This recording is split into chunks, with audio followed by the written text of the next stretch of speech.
What's up? Welcome. How y'all doing today? I'm feeling like I don't know what this outfit is. Some sort of sexy uncle at a golf course. I'm going to tell you I'm going to caddy up. Talking about shacking up. We're about to caddy shack it up. Me and your divorced aunt. You tell me what this outfit is. I don't even know. Good, but you're late. It's not possible to be late when I'm on my own time frame, which is set by myself and the National African American Council on Civil Rights. We set the time, and that time is when I'm good and damn well ready to start. Oh, I'm not in a spurgy mood today. I'm more of in a chill mood, and we're gonna have fun talking about 28 days later. 28 weeks later. 28 years later. 28 aeons later. 28 infinities later. And then we're going to talk about Jurassic Park Infinity Glove Edition, episode number Infinity, because I wanted to talk about it because we've covered all the other Jurassic Parks and we do esoteric analysis. This one was so stupid it was actually kind of funny. Was it lib? Of course it was lib. What do you expect? Steven Spielbergstein is always going to do a boomer values lib production. But us white boys can take solace in the fact that we're going to be the villains now in all movies. We can take quantum of solace that we're the villains in the movies. And that's okay. I accept humbly being your villain. At one time I was tapped to play James Bond. Now I'm tapped to play Blofeld. Even though that's a Jewish name.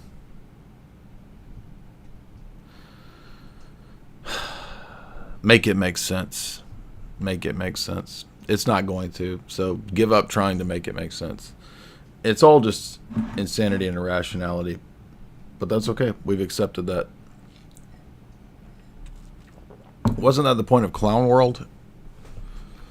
Now we're going to get into that clown movie world. And as often happens when there's some new movie out with quite a bit of symbolism in it, I listen to the other dork channels that try to analyze movies, and they're so bad, dude. They're so stupid.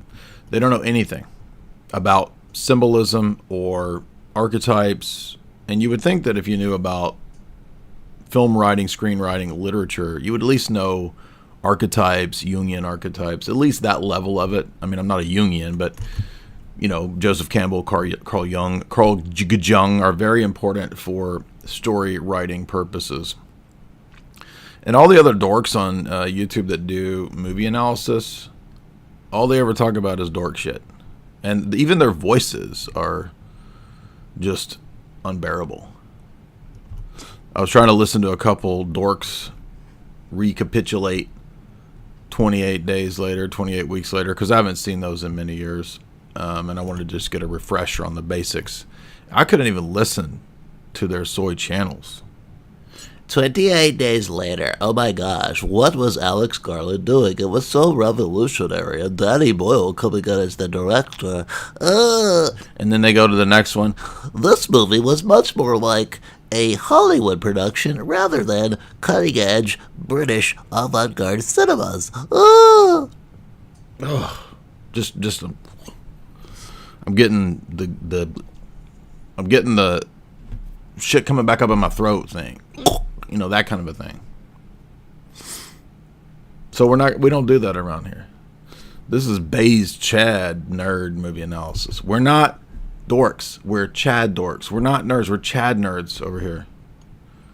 We know of what we speak. We know that of which we speak. And speaking of that, contrary to the other YouTube dorks, I've written 3 books on Hollywood. The third one is coming out very soon. Get your signed copy in the show description at the shop. You know, not everybody can just analyze movies on the internet. Not everybody can just have a podcast on Apple Podcasts, by the way. And that would be me. Not everybody can just have a YouTube channel. You realize that, right? We're trying to put together elite material. Let's get into it. Enough humble bragging. Let's get into it. Let's start with, we got so much Jeff Goldblum gold, that we're not immediately going to go to that. We're going to let's talk about the zombie shit first. Why do we want to talk about, well, the zombie stuff all kicked off because of 28 Days Later. And we're going to talk a lot about the other films that Boyle and Garland have done, because they are explicitly Luciferian, Satanic, Dark Enlightenment, perhaps we could even say, Great Reset propaganda. It even goes as far as Danny Boyle directing a significant chunk of the 2012 Olympics, particularly James Bond flying in with the Queen. Remember the stupid nonsense where James Bond parachutes into the Olympics and the Queen parachutes into, I don't know, it was dumb. Danny Boyle directed a lot of that. And the 2012 Olympics, if you don't recall, were one of these very high-profiled rituals where we had essentially the octopus of England. Remember, this giant octopus comes out over the British flag. We had the children in the medical beds, which is supposed to symbolize the National Health Service of England. Who gives a shit about your freaking hospitals and kids in beds? And then giant Harry Potter puppets. You can't make this up. Harry Potter puppets. Dementors attacking children, and the National Health Service of England saves the kids from Dementors. Like, what? This is so dumb, right? The real Dementors would be like Dumbledore, right? He'd be the one trying to sneak in the beds, trying to grab butts. Remember, because retroactively, Dumbledore was queer.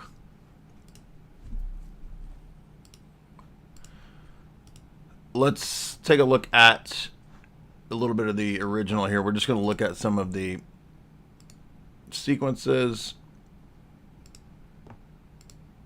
This was a new take on the zombie virus theme.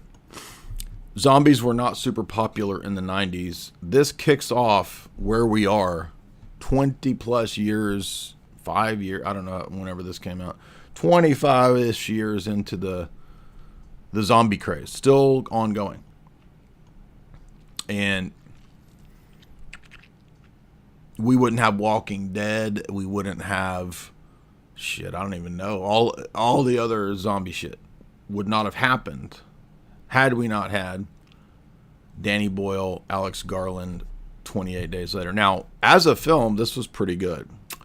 It had a new twist with basically Kimbo Slice Dikembe Mutombo zombies versus your traditional slow boy zombie. Your traditional down zombie syndrome has now been transformed into Kimbo zombie slice syndrome. Harder, faster, better, stronger zombies. And it's actually called the Rage virus. Now, I didn't actually know, because I haven't seen this film in many years.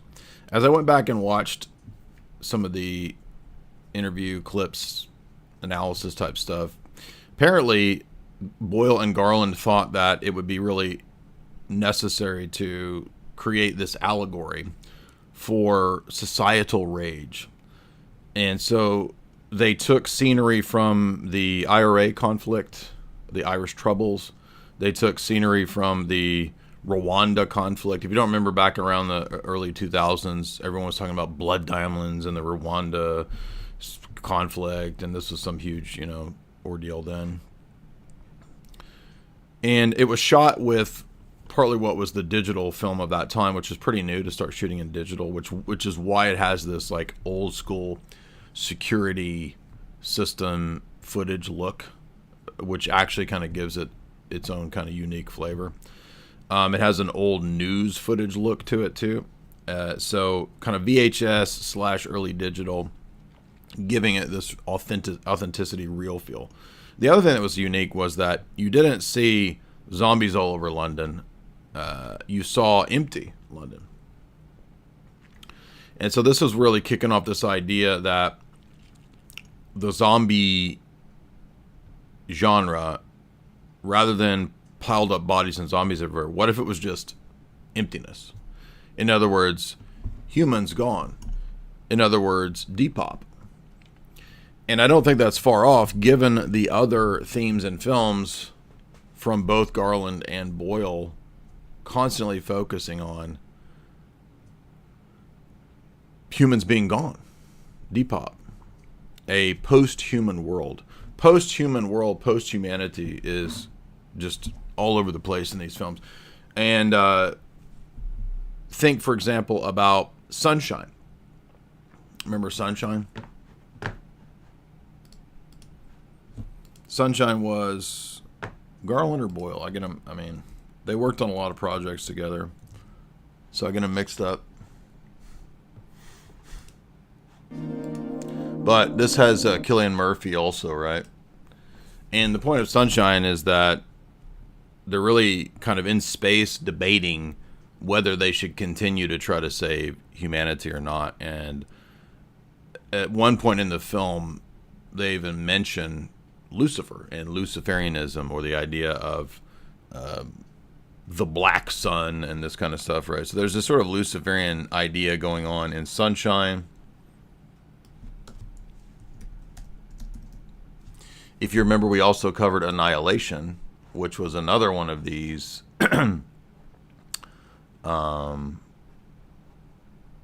this was Garland who did Annihilation.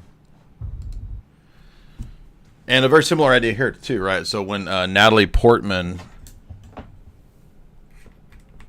goes on her spec ops quest, because of course all special operations soldiers are middle-aged women, as we see, by the way, in Jurassic World, the spec ops soldier is Scarlett Johansson. This was a really weird film that all of us, movie buffs kind of had a fun time decoding at the time. And to make a long story short, it ends up being the confrontation with this, I guess, a kind of an alien entity that is copying or mimicking or creating synthoid versions of the humans.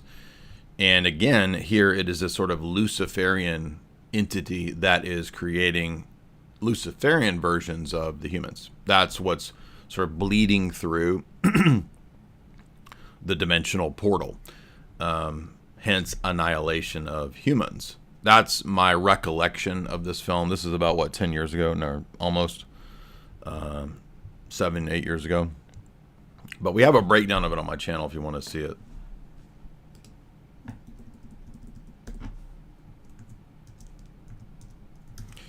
And of course, Ex Machina, we can't forget that. In fact, Tristan and I revisited Ex Machina almost 10 years afterwards. So here's this. If you want is the my fuller breakdown of Annihilation, it's right there. Cool story, what's your point? Yeah, get lost, dude. I'm getting to the point. The point is that both directors consistently have a theme of nihilism, of post-humanity, and Luciferianism.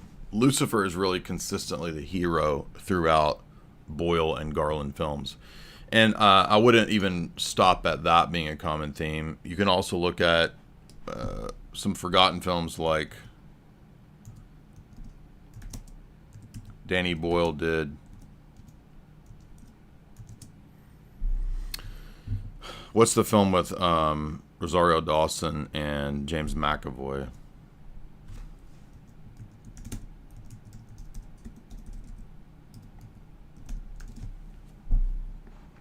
Trance.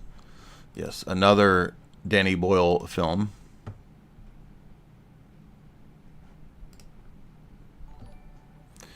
Where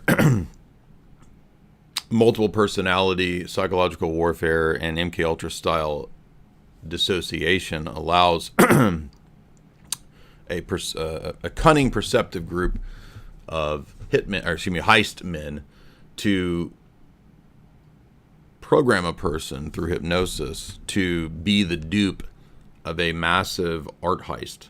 It's a very good film. It's I was impressed with the story, the execution, very well made. And I have to say, I mean, over the years, I've generally speaking enjoyed most Danny Boyle films. Some, I'd say about half of the Alex Garland films. Ex Machina, of course, one of the best.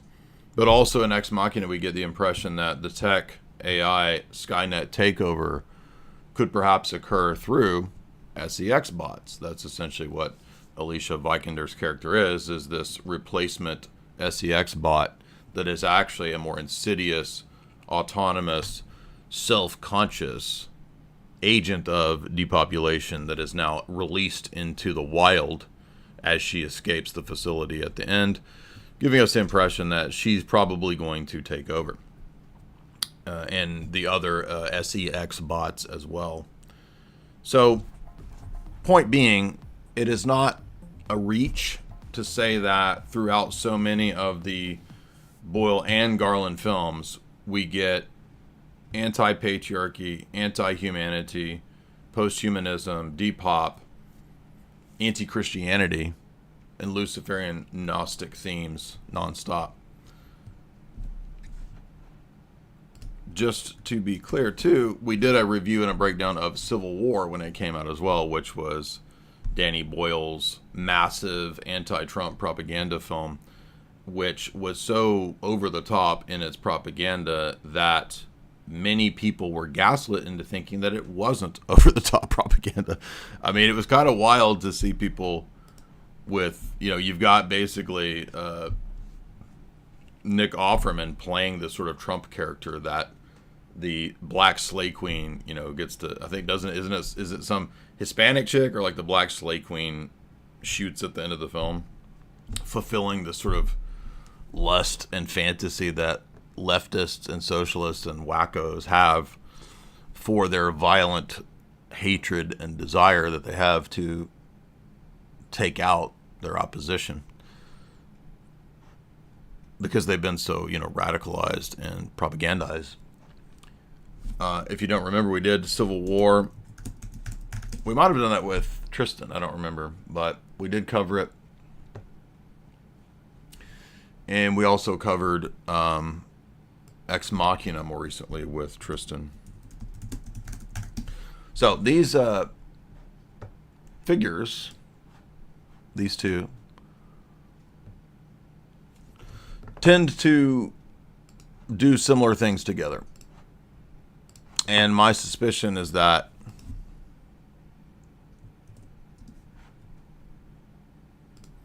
maybe they're even members of the same esoteric philosophy.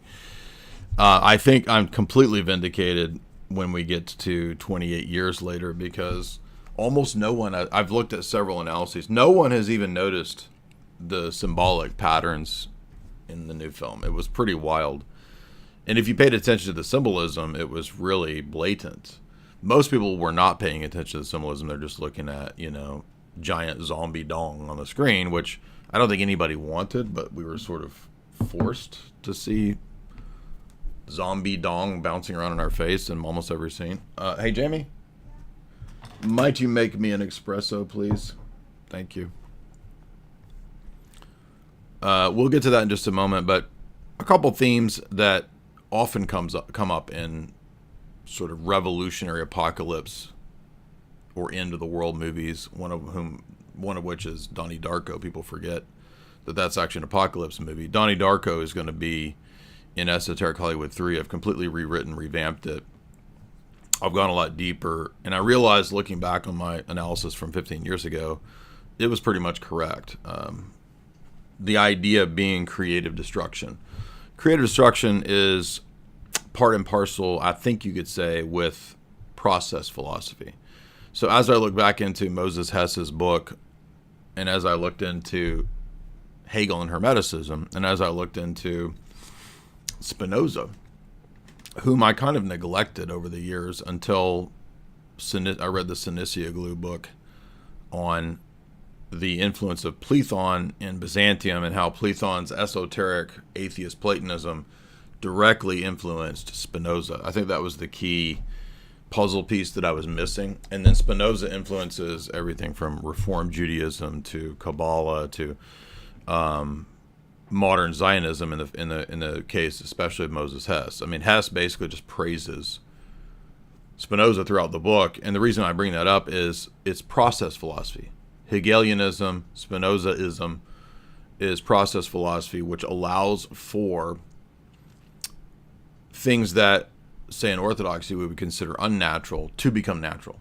So, for example, destruction, chaos, evil, they're no longer aberrations or parasitical variations or innovations or deviations.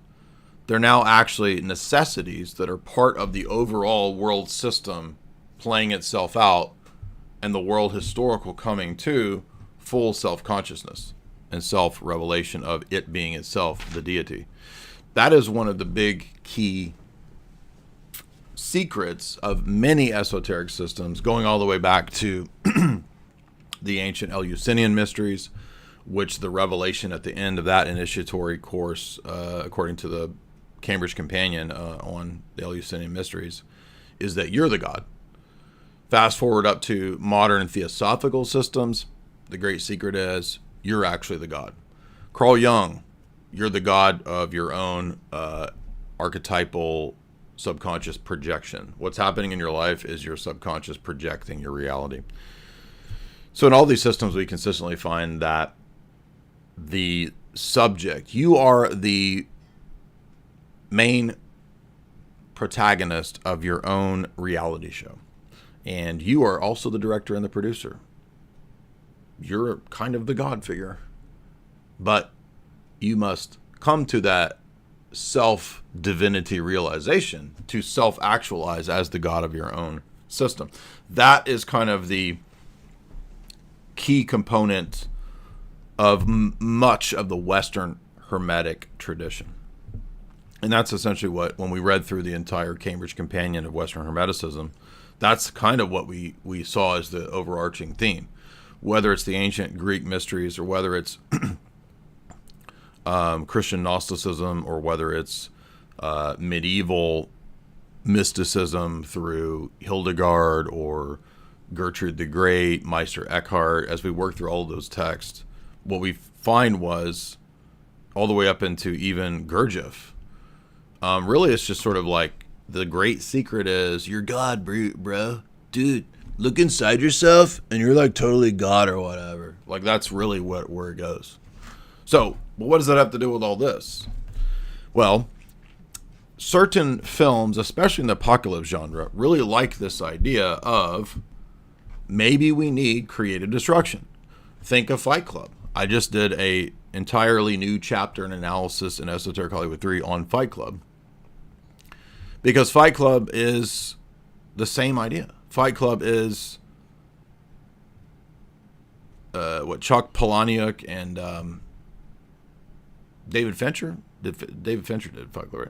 Talking about this idea of creative destruction. By the way, David Fincher puts creative destruction in his films all the time.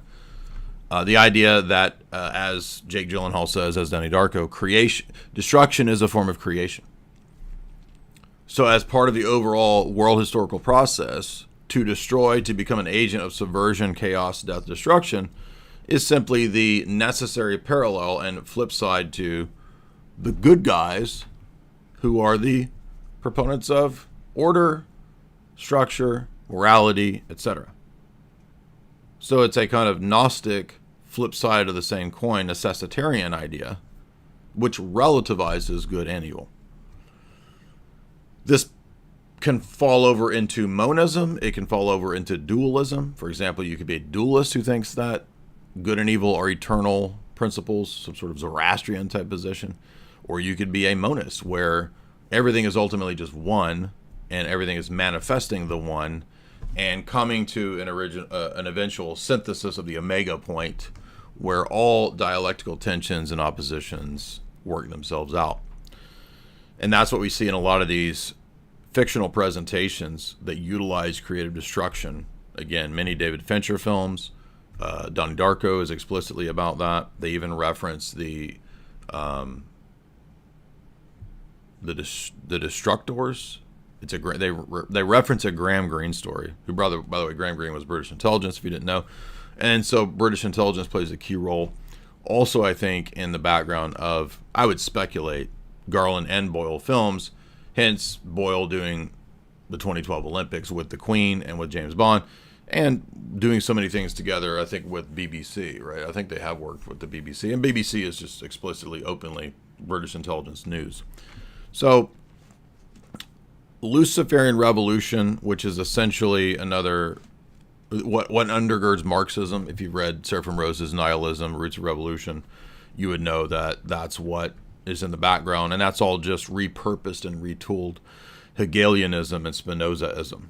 And in the Moses Hess book, Rome and Jerusalem, I couldn't believe how just explicit it was that, yeah, we're using the Masonic lodges to promote this process philosophy, and it's all Spinoza and Hegel. Wow. Creative destruction. Operation Chaos. So when we see movies like 28 Days Later, and we see the idea of London, Manchester, etc., being completely empty, completely destroyed, this is their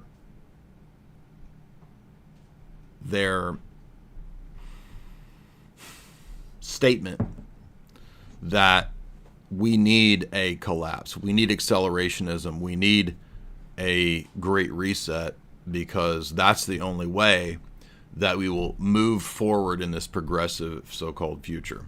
At least that's the way they portray the narrative. I mean, obviously that's kind of retarded, right? I mean, if you really think about it, like, is Trump actually this far-right conservative? No. It's like he's identical to a 90s Democrat for the most part. That this has anything to do with, quote, conservatism or traditionalism is kind of laughable, but this is how far, especially in the UK and in the the socialist UK and the socialist EU, given they have an actual Fabian socialist leader, Keir Starmer, this is how far they've moved the Overton window in terms of public perception as to what is, quote, conservative. And that's why that whole country is literally gone, unfortunately. Londonistan is now a Muslim protectorate, you could say. So the people that we're talking about in terms of these films, the Danny Boyles, the Alex Garlands, the BBC producers, the BBC mindset, like, for them, destroying the UK, destroying the EU nations, which is actually part of the plan. It's actually, if you remember, Wesley Clark said when he was at NATO, these European nations have to go. They got to be destroyed. Because the only way we're going to have a socialist federation of Europe and eventually a socialist federation of the United States is for the existing one to collapse. Hence, creative destruction. How do you do that on such a broad, wide scale? Well, you intentionally bring in the Nation of Islam. And I don't mean the Nation of Islam, Yaqub Nation of Islam, although that would be pretty funny if they brought in the Nation of Islam. Hail Yaqub. I mean the actual religion of Islam and mass importation. And what's so wild is that, like, even as their whole country is collapsing and being destroyed, and they're under the Fabian socialist tyranny that I've been talking about for so long, the people, the elites, double down and just browbeat you with racist if you disagree with Fabian socialist depopulation policies, which is pretty wild. So in other words, social rage is the theme of the original one, and that's their explicit explanation from Boyle and Garland. It's about social rage and the virus of a psychological rage mindset. Thus, rage, so they say, turns men into beasts, and men become beasts. Hence, men become like chimps and zombies, because at the beginning of the film, chimps are let loose by activists that lead to the apocalypse. So we got a very 12 Monkeys theme, very similar to 12 Monkeys, which is a great film. Another great sort of apocalypse time travel film.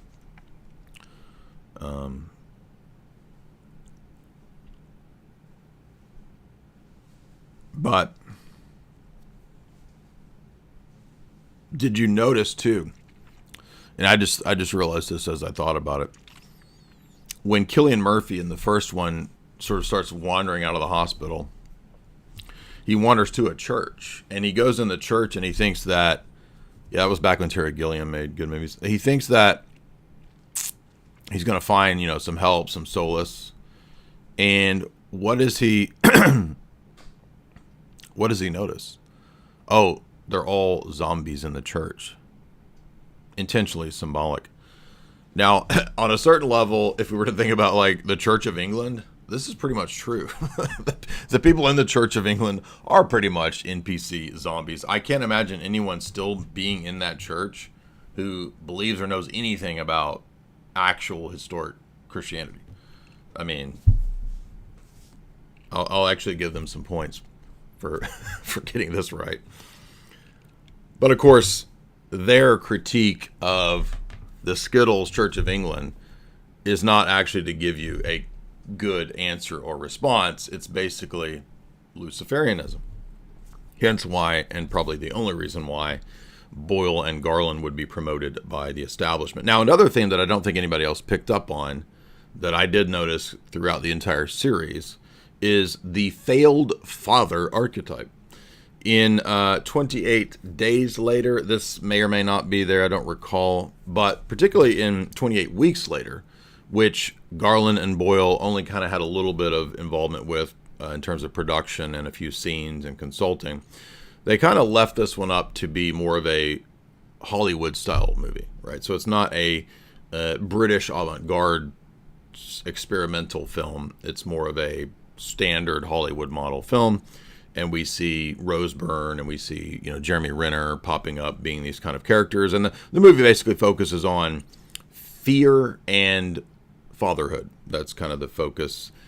It's not bad. I don't think 28 Weeks Later was a terrible film. It was just not the same vibe and flavor of the first one. But what is there is failed father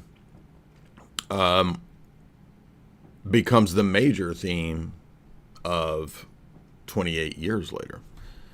And I don't just mean failed father of a human father. I mean a direct attack on the failed father God archetype. That was what was so surprising to me, that no one has mentioned in regard to this film.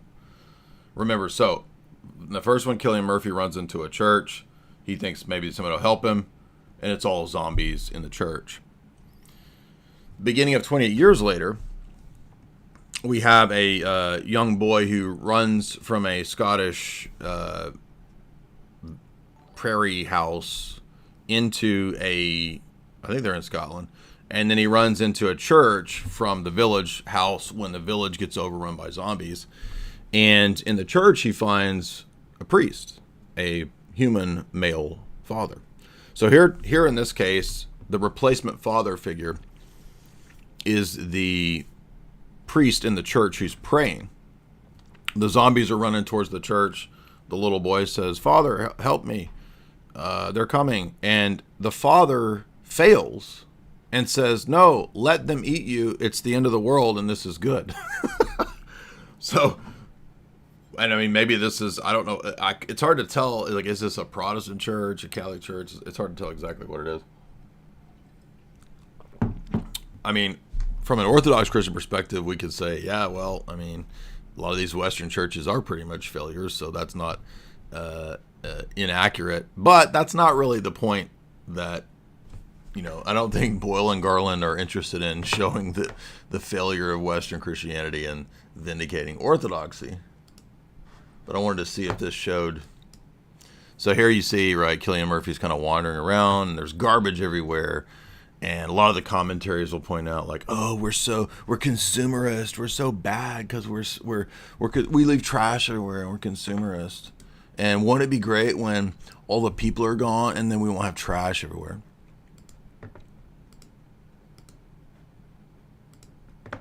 So I think, let's see, yeah, here he is sneaking into the church, right? Thinking, I'll get some help here. Oh, it turns out the church is full of zombies, of course, right?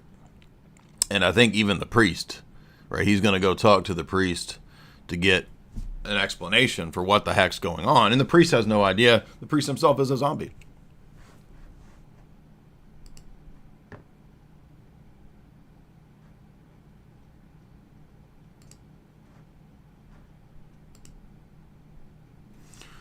So I think we could say, as the taglines of the film posited, yeah, he actually pretty much did reinvent it.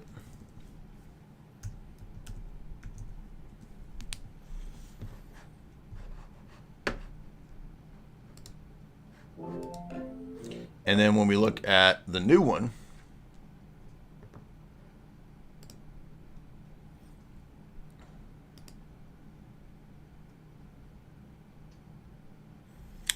takes place in Scotland.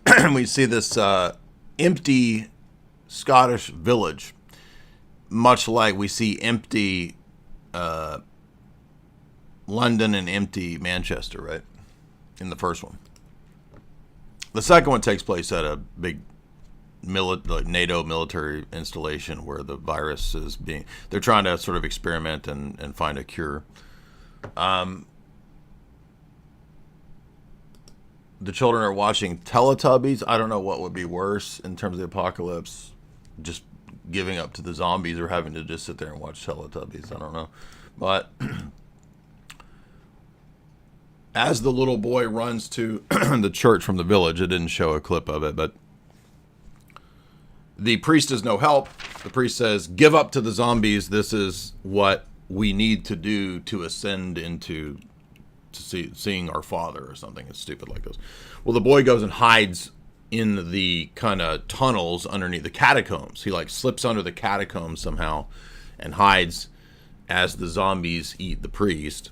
And the boy has his cross and he starts praying, my God, why have you forsaken me? Father, why have you forsaken me?" So he's citing Psalm 22.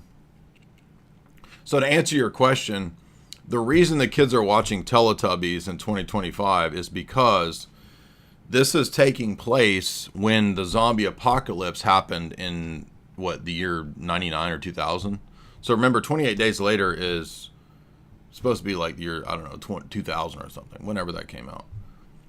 So this is a alternate world where everything kind of froze in the 90s or around the year 2000-ish. So whatever was kind of popular with DVDs and VHS, now that fast forward to 2025 or 2030, whatever it's supposed to be, they're still watching everything and doing things from the 90s, basically. 2002. Yeah. So basically, it's still 2002, and on this Scottish island, they don't know because they don't have the internet. Right, so they they have maybe a little bit of electricity. I can't remember if they have some like that. Maybe not. I don't remember. But on the island, they basically are operating like it's the 1800s. I don't think they have electricity on the island, but so this island is a quarantine zone where the rest of the world is kind of beginning to move on. But they say in the film that NATO and the British military have quarantined Scotland and these islands.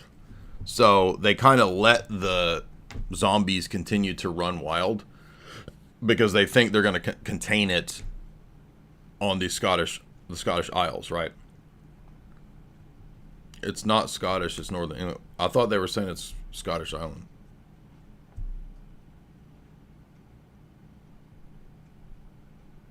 Anyway, whatever it is.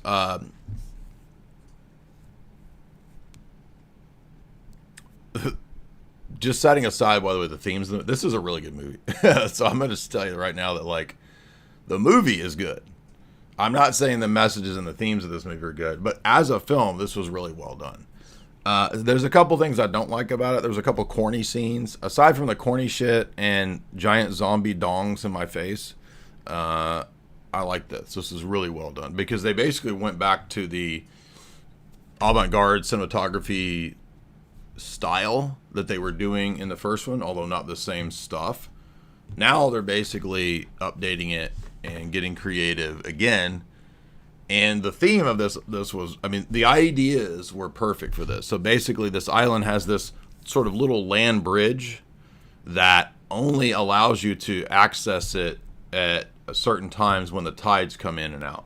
I thought that was pretty creative. That was pretty good.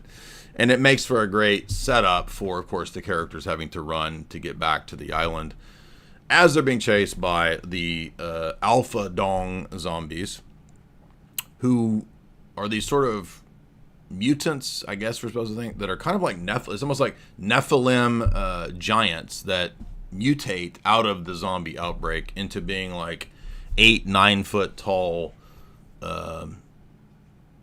psycho zombies that can have babies. So basically, we've got zombies getting laid, producing zombie babies. But setting aside the things that are fun and good about the film, it's a very good action movie. It's a very good and well-made, gripping story. It's it's pretty much believable in the sense of, like, there's no over the top, you know. You don't really have to suspend your belief in this. Suspend your disbelief, excuse me.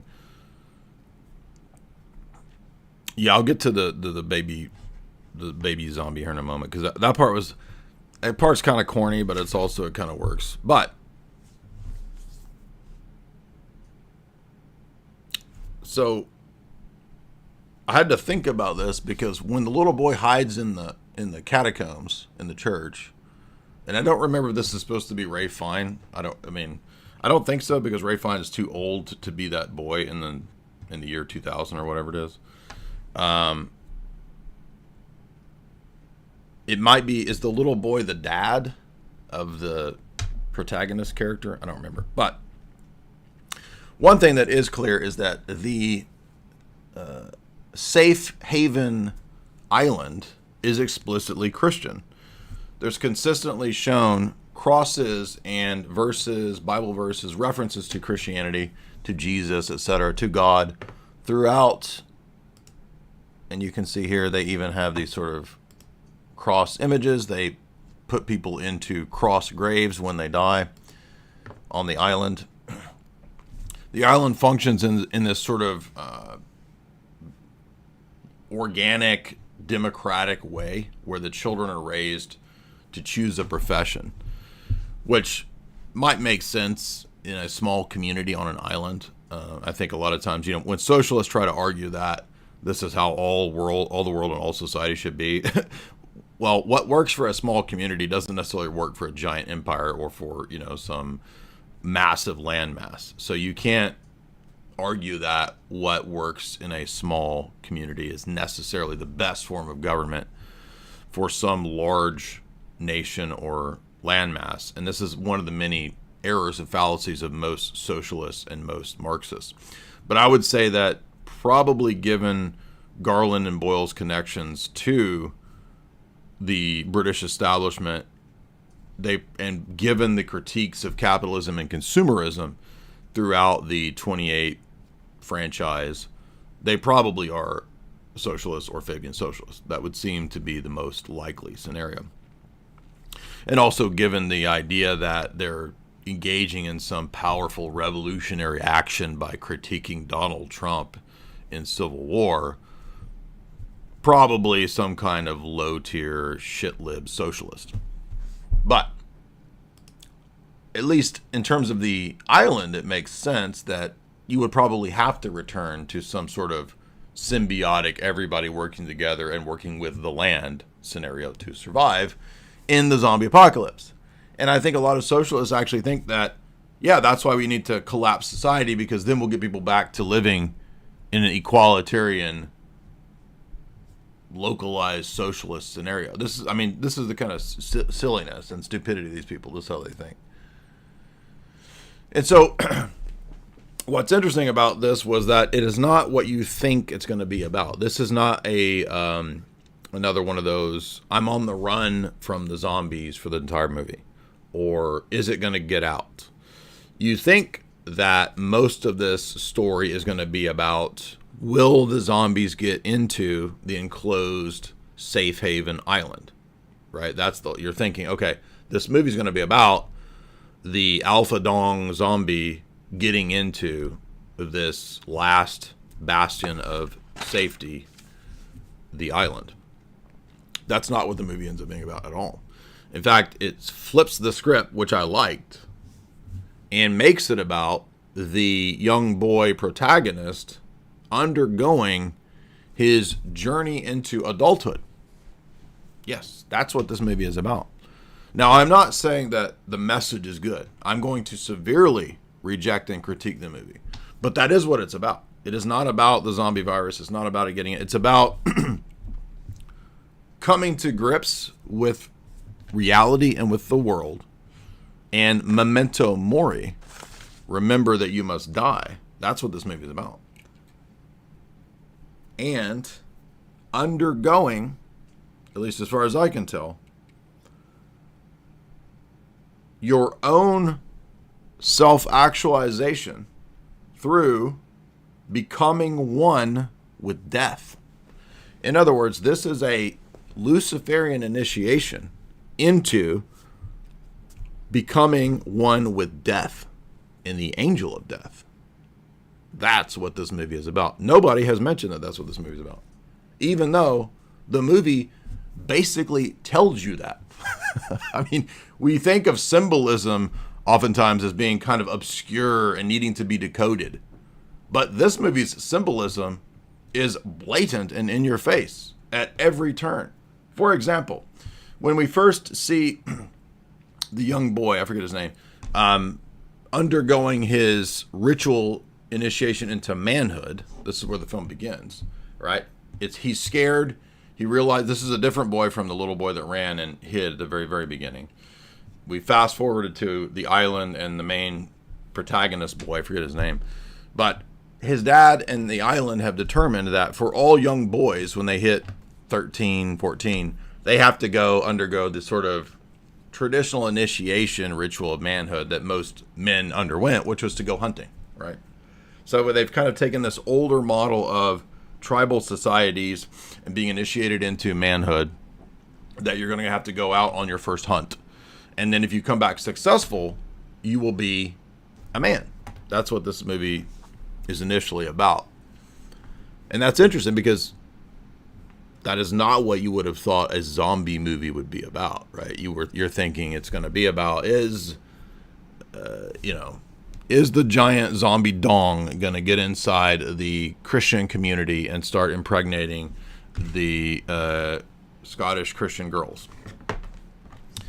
And it may be about that in part two, because if you're in the mood for zombie dongs, this is the movie for you. If you were waiting for zombie dongs to be in your face every 20 minutes, this is the film for you. If not, this is not the film for you. Anyway, so when our young boy goes out on his first hunt with his dad, they encounter this cottage, which usually there's some cottage in a 28 days or in a 28 franchise film movie. And we know that traumatic things are going to happen in a cottage. Well, they get in there and they find a person who had been taken apparently by some gang and has been strung up in a sort of Masonic tarot card upside down cruciform pose. And it says something like, beware Jimmy is coming or something, right? So who's Jimmy? Well, I think we're going to find out who Jimmy is. And somebody in the comments had made an interesting comment that, I don't know if this is true, I haven't looked it up, but he was claiming that either Boyle or Garland has made special reference to Jimmy Savile. That Jimmy is Jimmy Savile, or influenced by Jimmy Savile, because we begin to get the impression that on the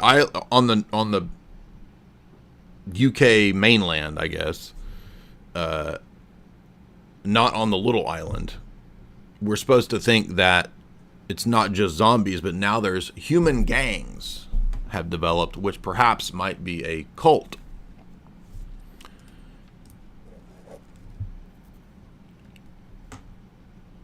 The cult is run by Jimmy. That is interesting because Jimmy Savile was a Satanist and he did work for very high up people and worked for British intelligence connected people and was known as a fixer.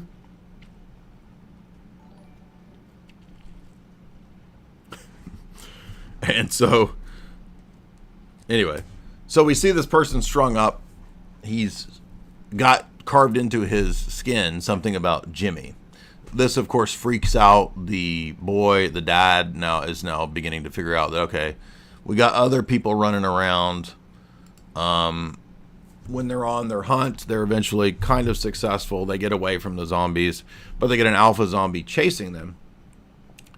And they barely make it back before getting to the island.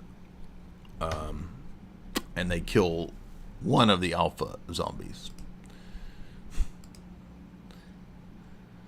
Then, within the city, we find out that the real story isn't the zombies. It's that the dad has failed and is not properly being a dad. The mom, who is his mom by birth, or his blood mom, she has got dementia or cancer, we don't know. And so the little boy decides that because there is a rumor of a doctor on the mainland, they're going to go find that doctor. And it's probably the person that was burning the bodies that they saw from the cabin, but they couldn't tell. So the little boy finds out that, his dad was actually not telling him the full truth. There are doctors on the island, but the dad doesn't want to risk going to the island just to find out if the wife could be healed. For one reason, they think that Ralph Fiennes, who plays the doctor, is insane, and he is. So it's not entirely, the dad is not entirely a failure, but he's also kind of not that eager to see if he can get his insane wife help. So the little boy decides to go out on his own to take his mom to Ralph Fiennes, the doctor, and see if he can do anything for her. So the movie actually ends up being a quest about the little boy's journey to see if he can get his mom healed from whatever's wrong with her. Again, very good variations on the usual sort of zombie stuff, right? But what happens is not what you expect.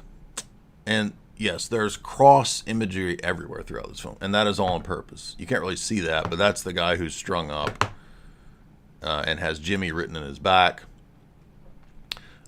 This is, I think, supposed to...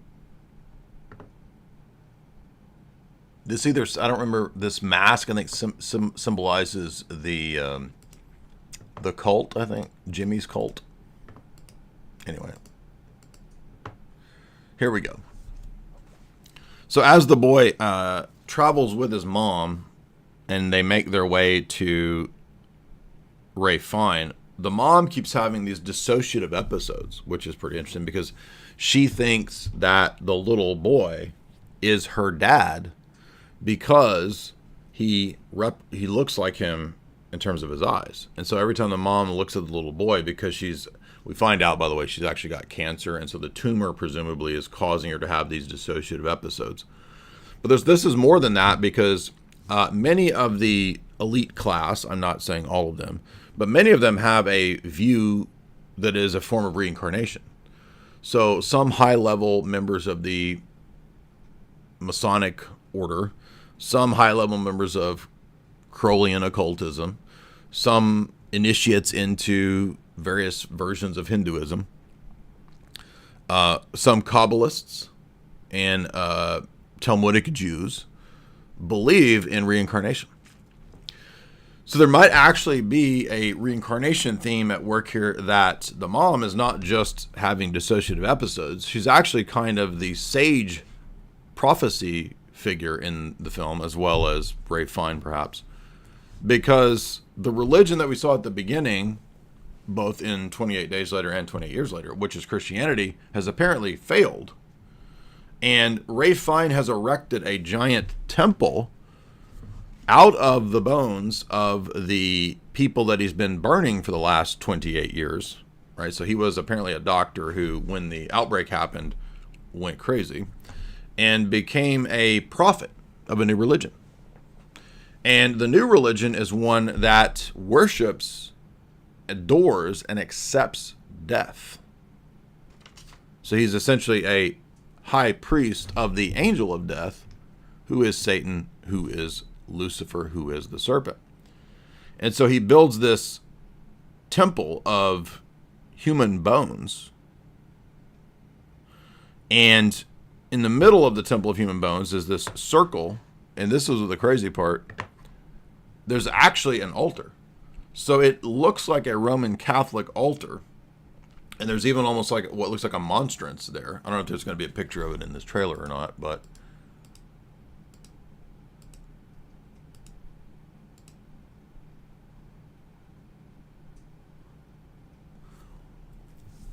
regardless, in this temple of bones here,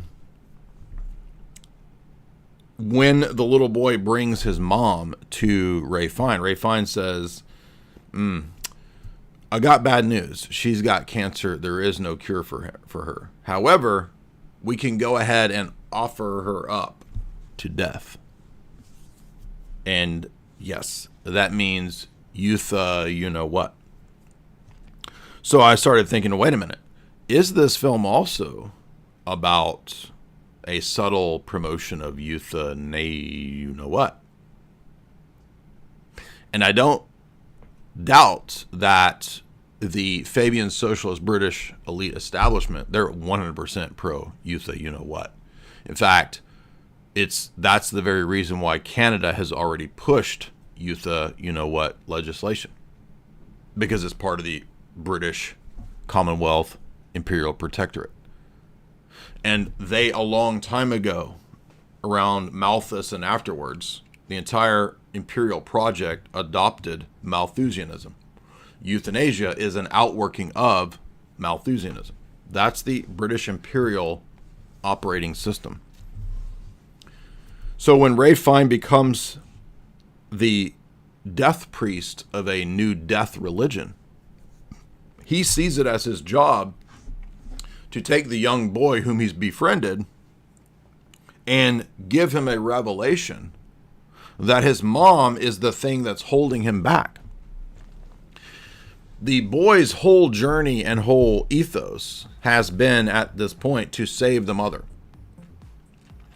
And by extension, to save his father, actually. Remember, this whole journey is not just to save his mother, but because his father failed, he feels that this quest can also perhaps save the father who's failed. So yes, we're getting into Carl Jung, Jordan Petersonian eras, domains here. Well, I had to save my father. It's a quest to save your father. Like Pinocchio, you know. So 28 ditties later, after we've had some oil parties, just kidding, 28 years later,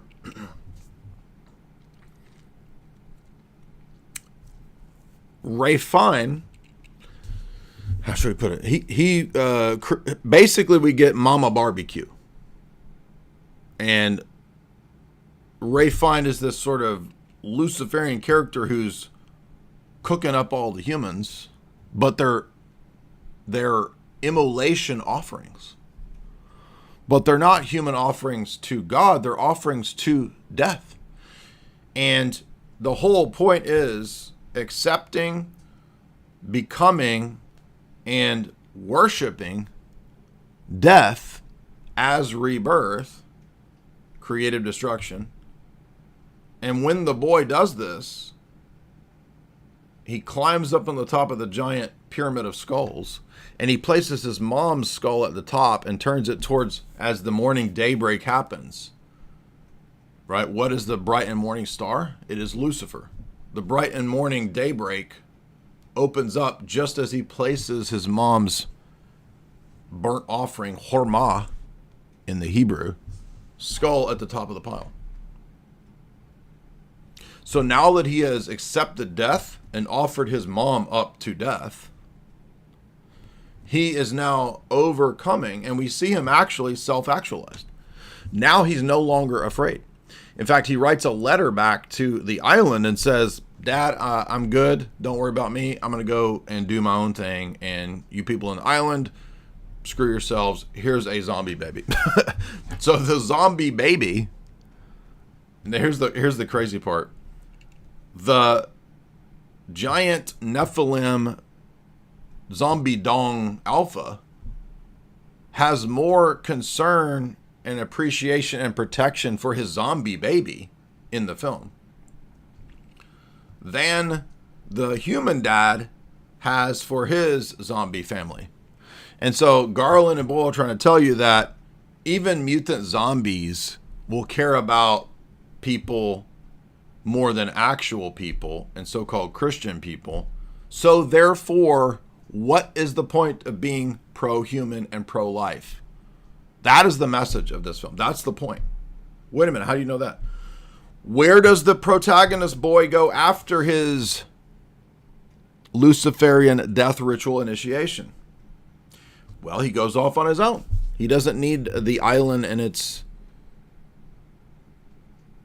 weak ressentiment, slave morality, to use Nietzschean analogies, right? What immediately happens? Why he suddenly comes upon, as somebody said in the chat, a group of droogs that are Power Rangers. This was the weirdest part of the film, which no one expected. He's walking down the street. He's getting chased by some zombies. He's been eating some fish. He kills a zombie. And out jumps a bunch of acrobatic droogs with rotten teeth wearing inverted crosses. So he's now met the Jimmy Savile Satanic Droog Church of Mighty Morphin Power Rangers, who save him from the zombies and welcome him into the gang. But remember, this zombie baby that they had been carrying as a kind of version of, I think loosely when they're carrying this zombie baby, who doesn't appear, by the way, to have the virus for some reason. Yes, I'm not kidding. People are saying, what? No, this is correct.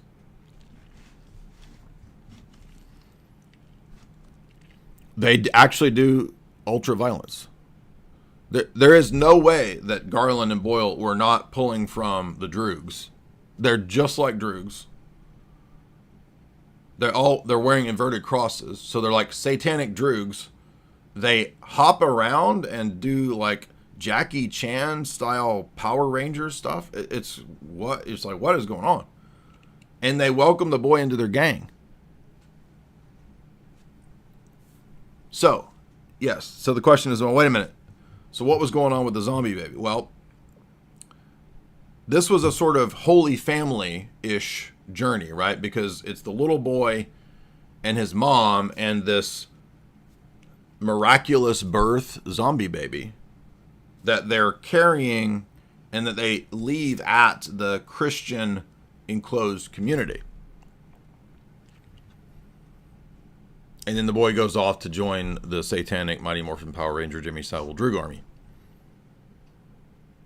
But what we don't know is what will happen with this zombie baby that appears to be impervious to the virus.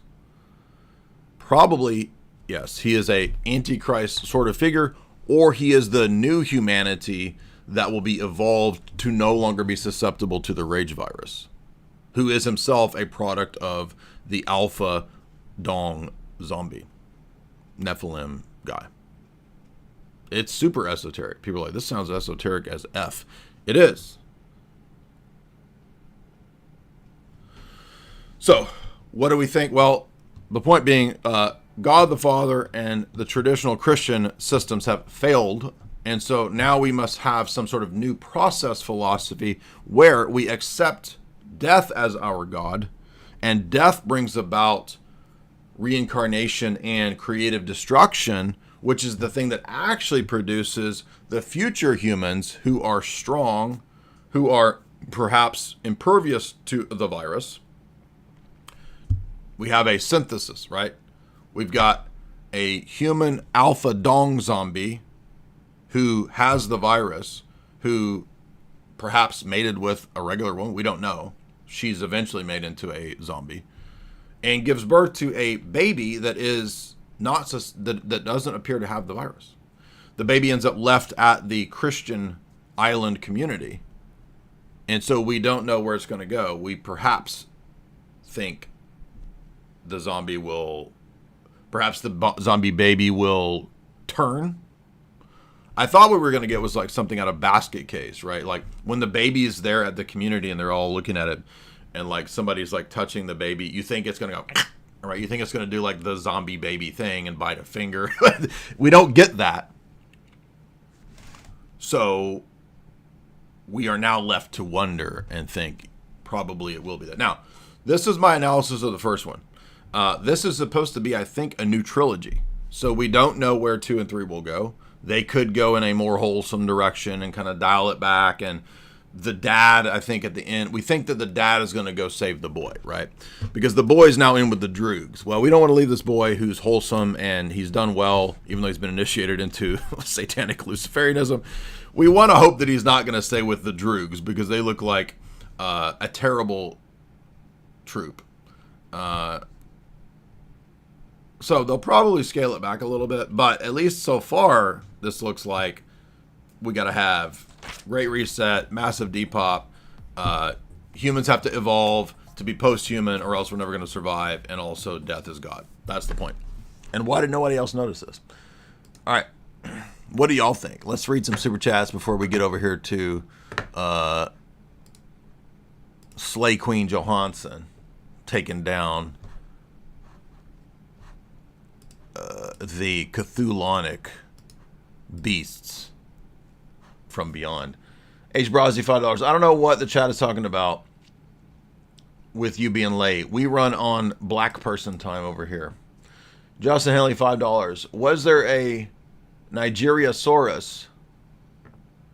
This is actually pronounced Nigerosaurus, and it's a one world global cricket eater, but it's where we are oppressed by brown peoples, but we pray for Israel. That was a wild super chat. Contemporary Compendium, $5. Do you think zombie movies are more popular because they're subconsciously normies are identifying with them? That's a good question. I don't know what is going on with this. I think there's a lot of different things going on. I think they want to condition everybody to accepting. They wanted to condition everybody to accepting austerity, collapse, living with less, circular economy. That's all the stuff they wanted to promote. And so I think they think that zombie movies kind of back up this inevitability that we will accept the inevitability of a collapse. So it contributes to that. That's why I think that the establishment has been so pro-zombie movie for the past 25 years. But remember, too, the BBC was also pushing a lot of these very heavily predictive, somewhat apocalyptic-ish films and shows as well for the whole time. Don't forget Utopia, which we covered, right? And I think I put BBC Utopia into Esoteric Hollywood 3.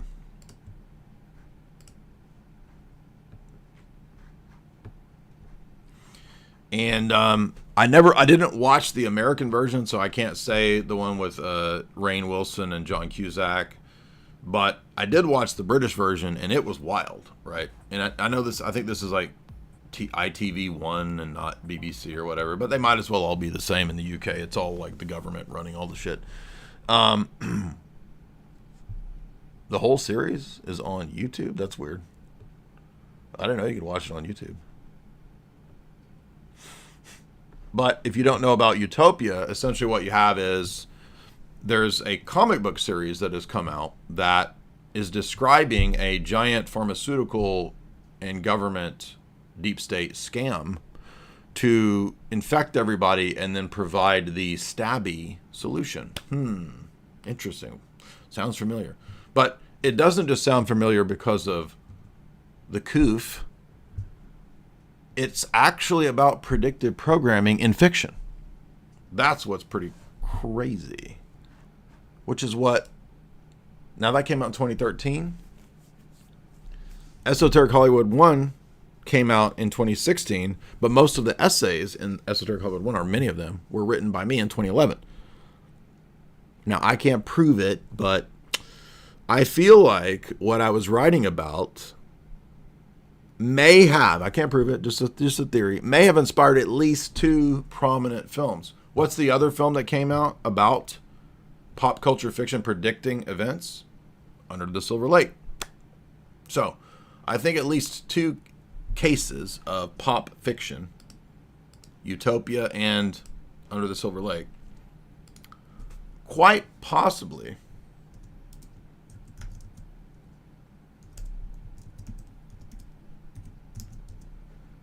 might have been influenced by Esoteric Hollywood. Now you think that's crazy. Well, keep in mind that we also did a TV show that was one whole full production series on this very topic, which a lot of people watched.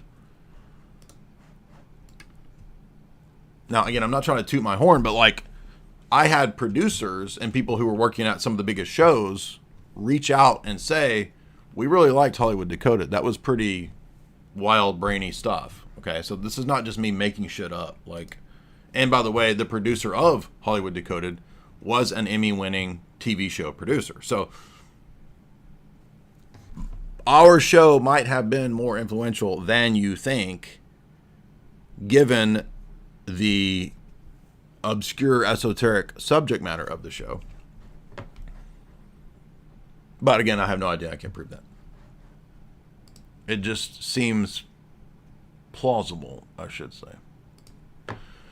And if you've never seen Another Silver Lake, it is a excellent satirical take on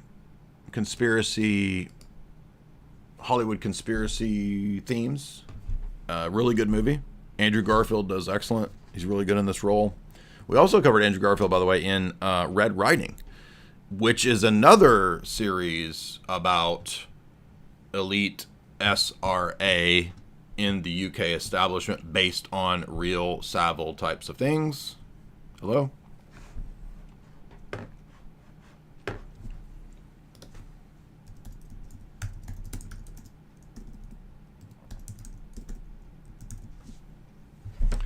But if you have not watched Hollywood Decoded, I do recommend you go and still watch it, because I think the episodes are evergreen.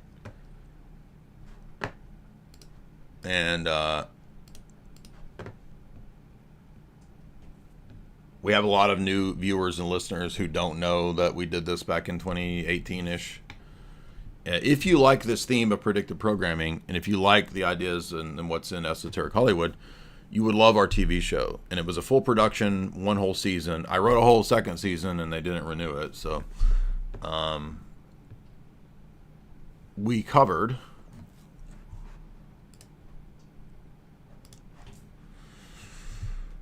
a lot of the kind of big ones that you would expect, right? We did The Matrix, we did Terminator, we did Kubrick 2001, we did Titanic, Avatar, Batman Begins, Christopher Nolan's series, Chinatown, Blade Runner, Minority Report, and AI, X-Files, Lord of the Rings, Inception.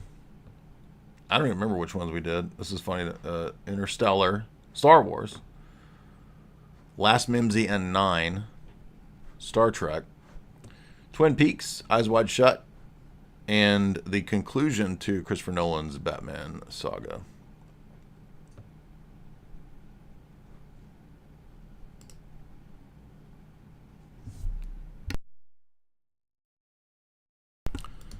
If you are interested, there is a free, it is a paywall because I don't own this. This is owned by Gaia or Wiedner's company. I forget which one.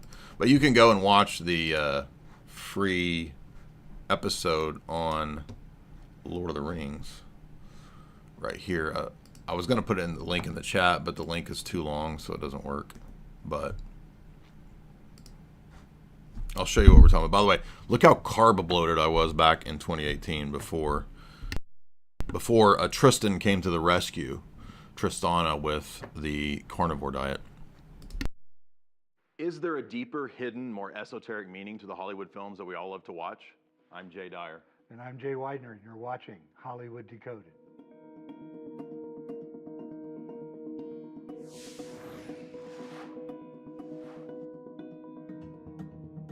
Today we're going to be talking about the Lord of the Rings trilogy, Greek mythology, and ancient Hindu guys, right, marching into Mordor to destroy this ring of power.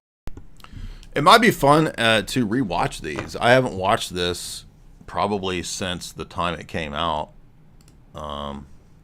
but this whole series that we did, and by the way, there's actually like 3 other episodes that we shot that they dumped, which were excellent, by the way. By the way, if you would hit like, we got around almost 1,000, 900 to 1,000, and we got 300. No, this was not the episode where I borrowed the suit. I don't remember which episode it is, but in one of the episodes, I wore the wrong color for the cameras, and they made me go put David Wilcock's spacesuit on. But this isn't it. This is just my normal, boring-ass blue shirt here. Anyway, let's see where we at.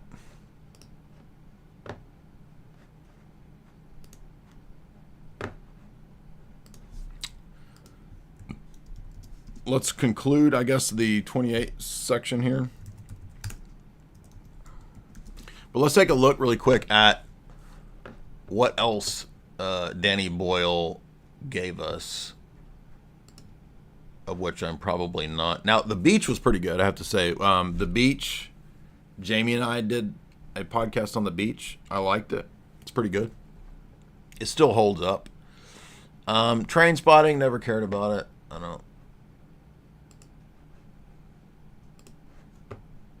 Just give me his list of movies, dude. Come on. Here we go.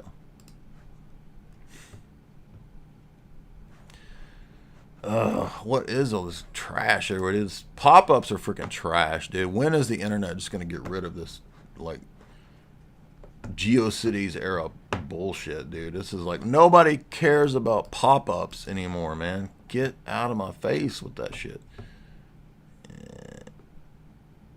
Dude, all I want to see is his major films. This is like you can't even pull up anything. It's a freaking nightmare, dude. All right, let's try Letterboxd. There we go. So forget IMDb. Let's go to Letterboxd. Slumdog Millionaire was a pretty good film. Never watched Steve Jobs. Don't care about it. I'd watched Millions. It was okay, I think. I remember thinking it was all right.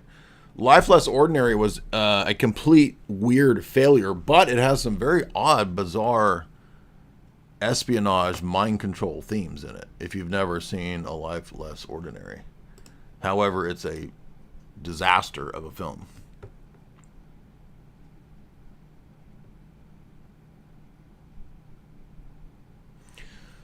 The rest of this, I don't have no idea what any of this shit is. The Sex Pistols? Give me a break, dude. So that's our Danny Boyle. So, oh, I forgot to mention Alex Garland Men. That was bizarre because, you know, after Ex Machina, I was really impressed. I thought Alex Garland was going to bring us some awesome stuff. And it just went to pure bullshit, dude. It was just like total trash. And it was because of Men, actually. So we got Ex Machina was great. We got Annihilation, kind of not that great, but still, you know, at least watchable. But it was also Luciferian. Civil War, total propaganda. But Men was just so pathetic. Anytime guys are making feminist statement movies, it's just pure trash, dude. It's like, come on, dude. This is so fucking weak, man. Pathetic, dude. And the whole movie is just that men are the problem. Men are the real horror, right? And then at the end of it, it's like this entity that's like giving birth to a man that gives birth to a woman that turns into a woman that turns into a man. Like, what the hell are you talking about, dude? How could you go from Ex Machina? And I think, didn't he write The Beach? Yeah. So he wrote The Beach. Was pretty good. And then Ex Machina, great movie. And then the rest of it, just total system trash, dude.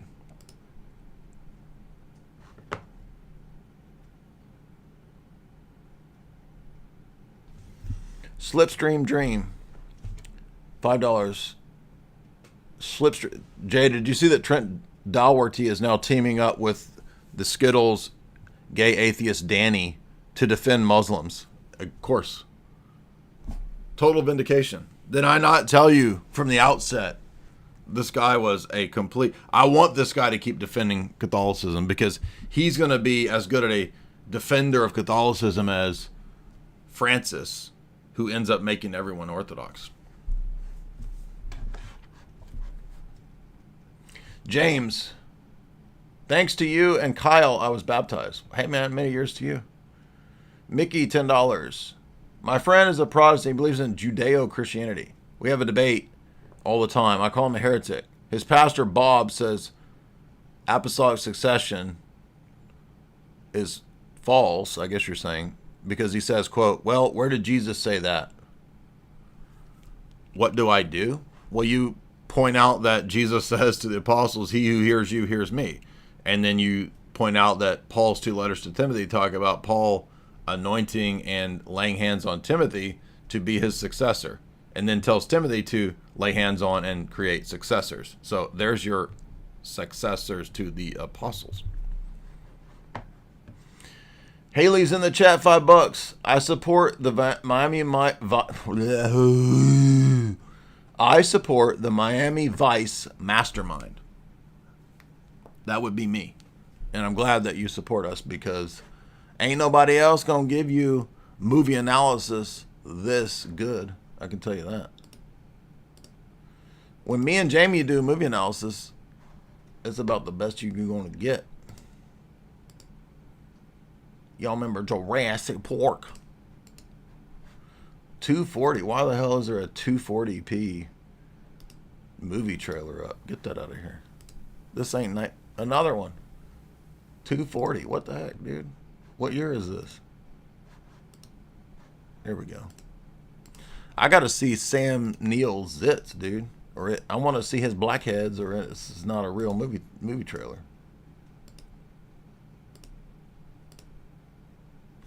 I wish, by the way, I could actually just watch the popular movies and do riff tracks live with them. That would be like the best thing ever if we could just do that.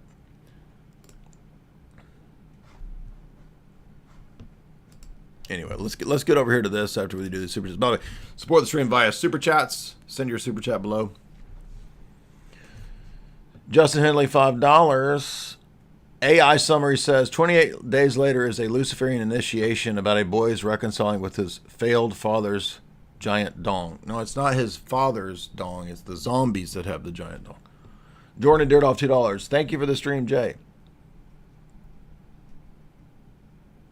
We got a new member from somebody who left. Droning the Scenery, $2. Is the blood of the baby supposed to be Jesus Christ or salvation? Well, we don't know. So this baby that shows up, that's a zombie child. Zombie child stays at home, talks on a CB. Rabid child stays at home, talks on a CB. Hammer down, rabbit ears. Hammer down, rabbit ears. That's a song, by the way. So They Might Be Giant song. We don't know. Probably what will be the case, I'm guessing, is that yes, this child is the natural evolutionary process mutation that becomes the salvation that's impervious to the rage virus, as it's called in 28 franchise. Because he's a miraculous birth baby, right? And the movie 28 years later was like a holy family exodus of, it's like Mary, Joseph, and Jesus, but it's the little boy and his mom and zombie baby, making their way to Ray Fiennes' Luciferian death cult temple and then getting initiated. And the mother is offered up as a horma, an immolation. Isn't that the right term in the Hebrew?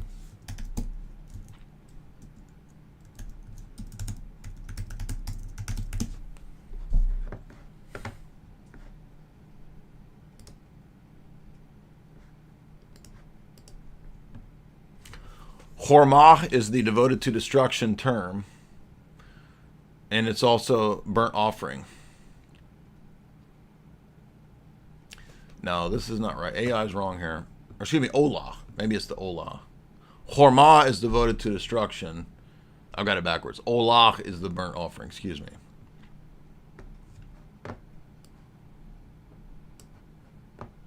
So the little boy is eventually offering up the mother with Ray Fiennes, the death priest, being Olah.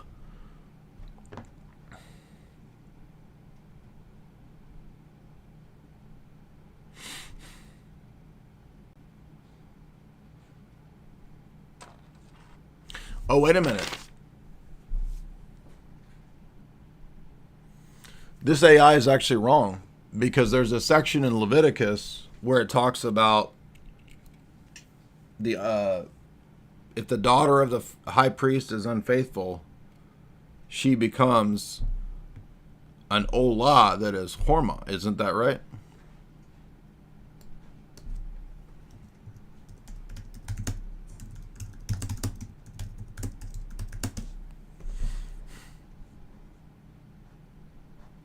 Yes. Ha ha ha. We just disproved the damn stupid ass AI. This low IQ AI doesn't even know what's in Leviticus, dude. Look at this. The daughter of any priest, if she profane herself by being whore, she shall be burnt with fire. Okay, that's Leviticus 21:9.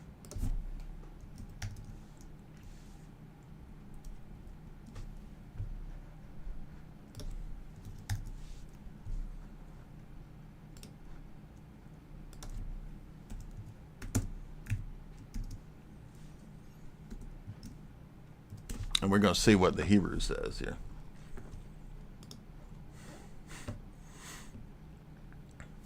The daughter of any priest, if she profane herself, halal, by playing whore, she profaneth her father. She shall be burnt with fire. It's sarah. Let's see what that is.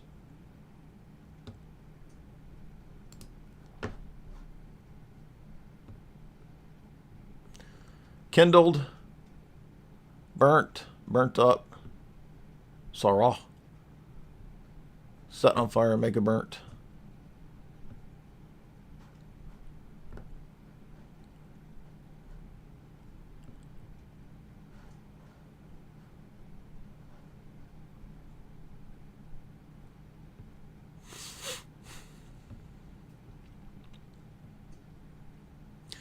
Where else is this used?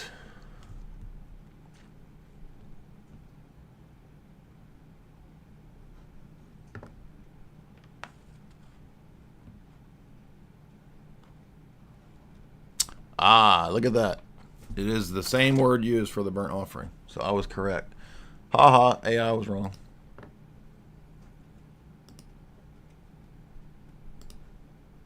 Rabbit child stays at home, talks on a CB. Hammer down, rabbit ears. Common sense. Danny Boyle directed that weird London Olympics opening ceremony with the hospital and the death thing. Yes. Although, I remember looking this up. I'm not sure that he directed all of it.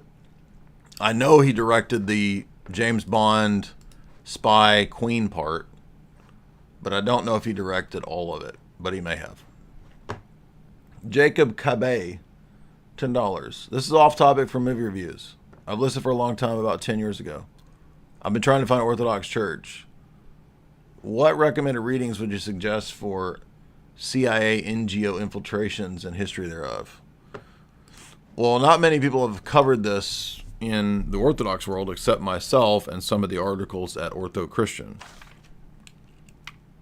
which is ironic because Ortho Christian, the guy that runs that, has also made kind of snide remarks about me and being conspiratorial when his own website talks about the conspiracy to subvert the Orthodox Church. So it's just, man, it's just so much bullshit everywhere. It's crazy.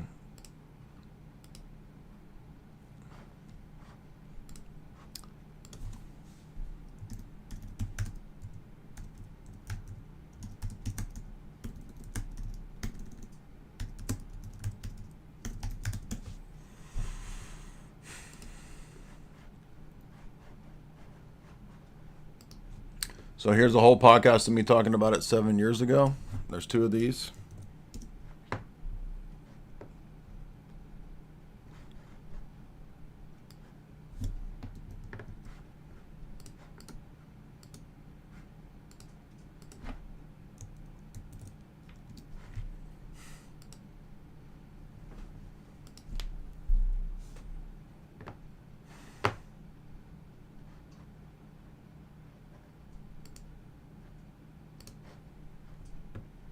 A Panini, 5 pounds. You could maybe do a second season in collaboration with MDE. I don't think that $1 Million Extreme would be interested in the type of show that, I mean, first of all, Hollywood Decoded was just like a Roger Ebert style, sitting in director's chairs analyzing the movies. I always wanted it to be more of a commentary style show that also had comedic elements where we made fun of the movies and riffed on the movies. That's not what Gaia wanted, so it couldn't be that. So in that regard, you could say maybe a $1 Million Extreme or a Sam Hyde type movie show could work.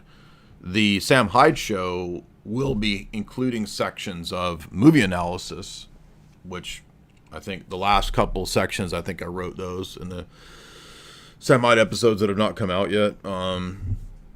But anyway, JML, $30. I'm hoping high-level ortho priests like Father Trenum comment on this Muslims worship the same God controversy. Do you think they will touch on the subject? Could you interview them? I've never talked to Father Josiah. I've never said anything but good things about Father Josiah. Father Josiah has pretty much only said critical, negative things about me. So I don't think he will ever do an interview, which, whatever. Gorilla Biscuits, $5. Do you think they will write all this crazy stuff on purpose, or are they just degens and don't know the difference?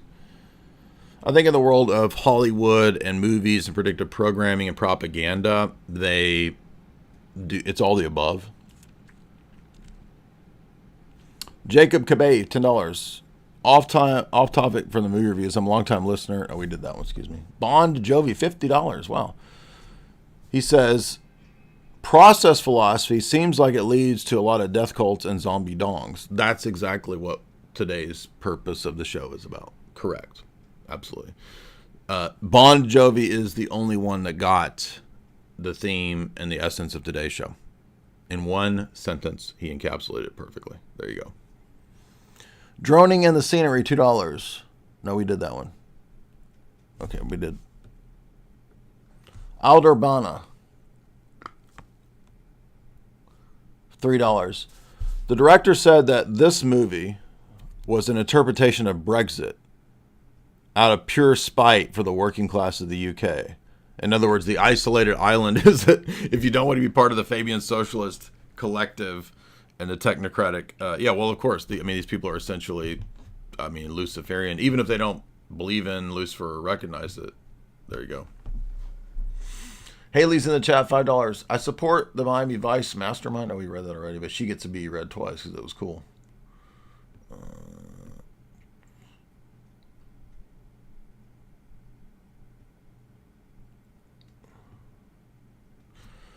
Doth 4580, $10. Jay, if and when you can, please do an analysis of The Phoenician Scheme, starring Benicio del Toro, directed by Wes Anderson. Interesting. I've watched, obviously, over the years, all the Wes Anderson movies. Usually like Wes Anderson. I have not liked the last couple. They were not very good. I didn't even watch the one with the Atomic Age one. What was it called?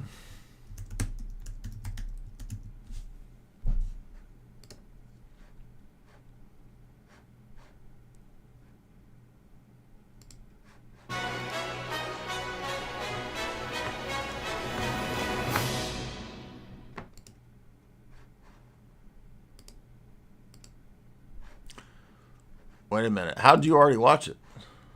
Is it out yet? Dude's over here talking about movies that ain't come out yet. Oh, he says probably a lot of symbolism in it. Okay, so this has not come out yet.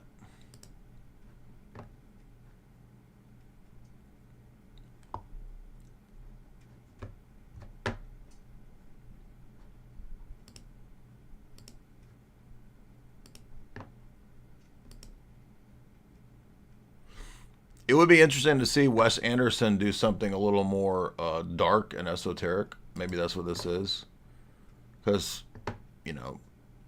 doing the same kind of Wes Anderson quirky thing every time, it's kind of like, all right, yeah, we got it. You put the camera in the middle, and then there's, balanced cinematography of the same thing on the other side. We know you do it that way. Yeah, we know. Even Saturday Night Live had a pretty good skit making fun of Wes Anderson stuff. By the way, Jamie and I had a really good idea. We're gonna do an A24, a fake A24 trailer. I think that would be really easy and fun to do. Lico Joe, $20. Jay, do a review of Daryl Dixon. It's very popular. It's created by Frank Darabont, who did Shawshank. They make an Antichrist kid the propagandist, but he seems like a prophet. Is this a show? I've heard of this. I know it's like a Walking Dead spinoff. Is it a show or a movie?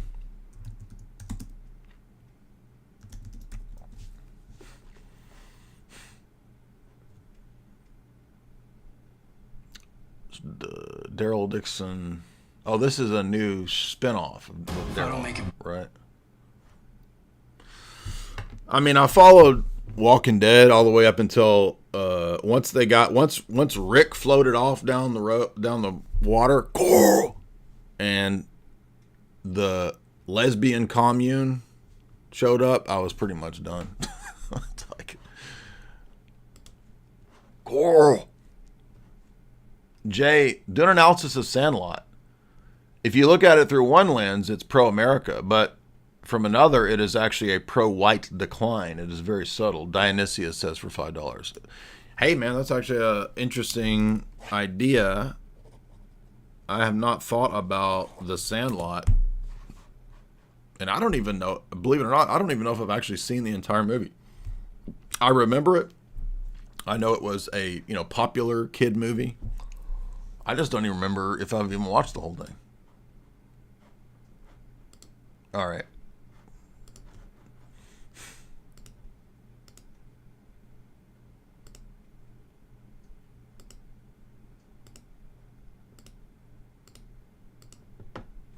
Hold on to your butts. Because we are extracting mosquito DNA from an amber pimp cane that Colonel Sanders has, if you don't recall. That is the theme of Jurassic Park. And then Jewish chaos mathematician and game spitter extraordinaire Jeffrey Goldblum shows up to make the chaos math something that can get you laid. Now, Mrs. Dern, allow me to drip this water on your hand. That's what Jurassic Park is about. Chaos math being transformed into a way to spit game. In the entire history of the movies ever, only Jeff Goldblum is a mathematician, science man who has game.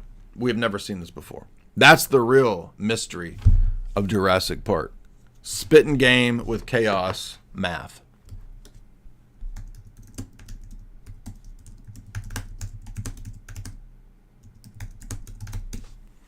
Hooking up with Laura Dern right here.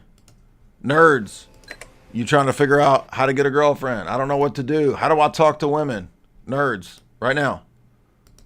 Watch this scene. I can't play it all because I get a copyright.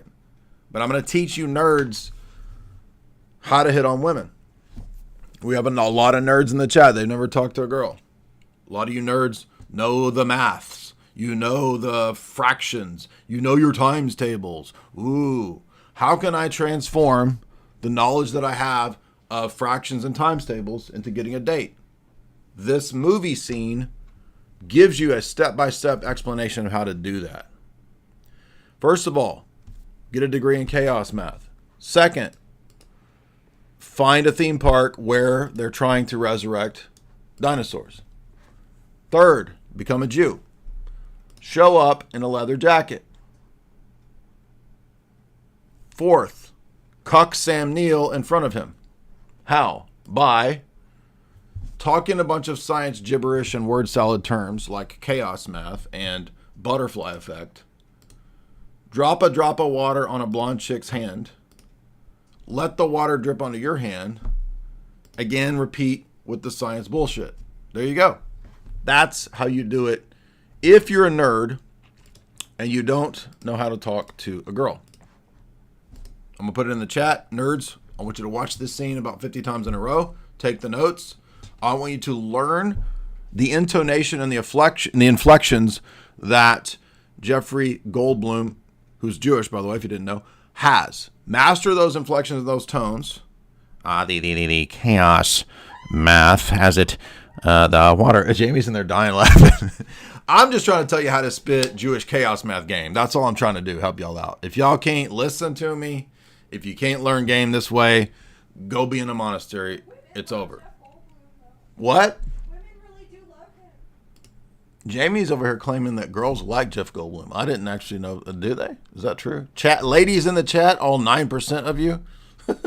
Can you give me a let's not say now. Let's say 1990s Jeff Goldblum. Is he a babe? Is he a sexy man? Or is he a pass? Would you swipe right if he's good, or would you swipe left? You're on your Tinder. You're on your 1993 Verizon. You're on your 1999 Verizon flip phone, but you somehow have Tinder on it. Girls, is it a pass? You gonna swipe right, or you gonna say, no wait, swipe right is yes. So swipe right, you want him. Swipe left on your Verizon flip phone, no. Ooh, we got one girl says he's kind of sexy. I think that's what you mean. We got a girl saying he's all right. Another girl, Lucia, says she would swipe right. Do we just have a bunch of Jewish chicks in the chat, though? He's got riz. Aisha, the cool girl, is just laughing, though. So what do the black girls think? That's a good question. Would the black girls swipe left or right on 90s Jeff Goldblum. He's got Riz, babe. I don't trust you. I can't tell if Jamie's joking saying that he's got Riz. I don't know if I believe her. Chaos math is actually orb theory. Could be. Could be. See, we don't even have enough girls in the chat to survey the girls in the chat because this audience is 9% girls. So I don't even know. Kelly says, I thought he was always creepy. Lucia says, I'm not Jewish, but he gets a right swipe. Marilyn says, gross. Bumblebee says, girls like him. Kendra says, I'm not Jewish. Somebody said, it's because he's 6'4". Wow, I didn't know that. Other people are saying it's quantum Goldblum effect. Orthotoko says, it's because he's got money and fame. So that automatically gets him a right swipe. No, it is. You can look at the Google Analytics, dog. Jay's analysis is 9% female audience. We used to be 10%, so somehow we dropped to 9%.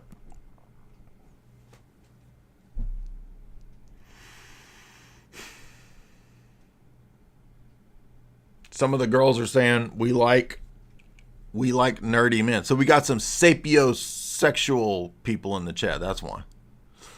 Aisha says he's too tall. A black girl saying somebody's too tall? What? Age Brazzy, $5. It's been a while since we heard Jamie bust out laughing from the other womb. Also, any woman attracted to Jeff Goldblum is low self-esteem. But we got some people saying, actually, Sam Neill ends up being the real Chad in Jurassic Park. Interesting. But Jeff is kind of right, though, in the theme of in the narrative of the first one. Because remember, he's trying to argue that you can't stop nature and go against nature, be unnatural. So he's actually kind of got, even though all this chaos math is a bunch of Kabbalistic nonsense, he's actually kind of a little bit right in the movie. M. Reaper, $2. Have you heard of the Cult 764? Yes, I did an interview with BX. And the satanic accelerationist idea actually fits in very closely with the 28 Days Later themes of Great Reset, Depop, and accelerationism. That's kind of what I said at the beginning. Anonymous, would you go on things like Killstream? I doubt it. James, $5. I heard my OCA parish commune in Oriental. This is weird. To me, it's clear that if you're not Orthodox, you cannot commune. Yes, that is not supposed to be happening. It's unfortunate when they do that.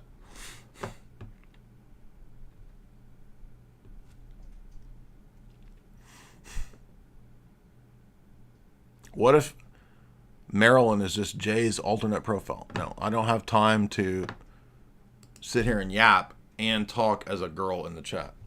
I ain't got time for that. We're trying to figure out how to do nerd game. Look, dude, Laura Dern's eating it up, man. She's loving it. All right. Back to Jurassic nonsense.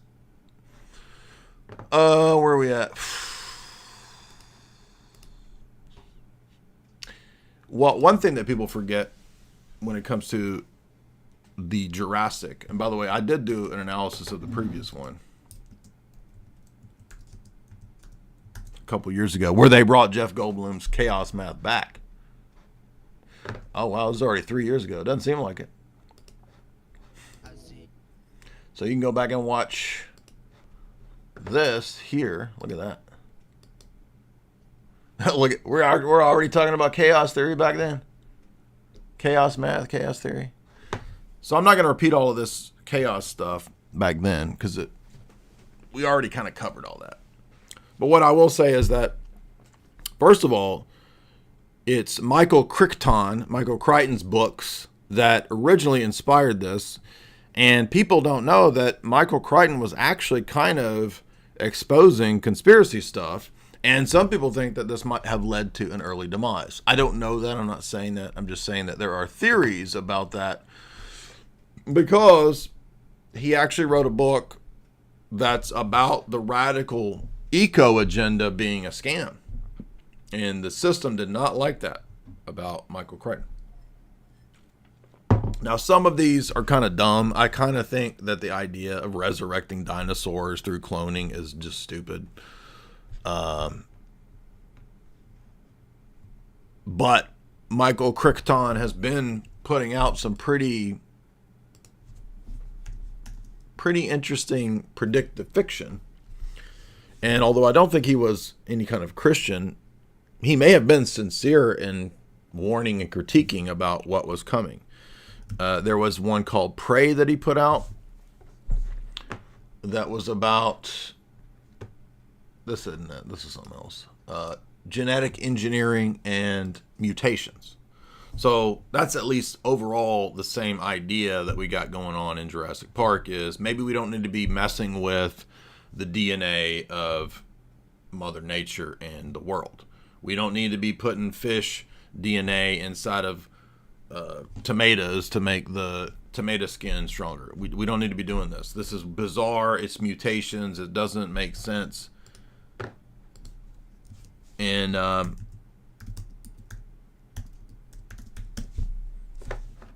I think that was the point of this one. This came out in 2002.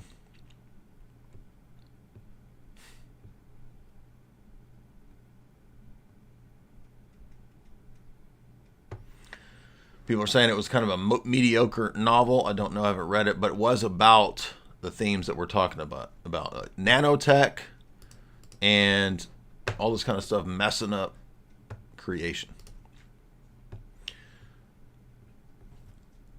He has an interesting background as a Harvard guy. He looks like an accountant. He looks like just an average white dude accountant. But I did want to look at some of his early...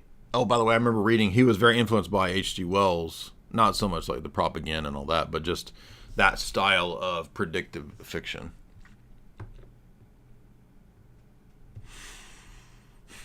Influenced by Kurt Vonnegut.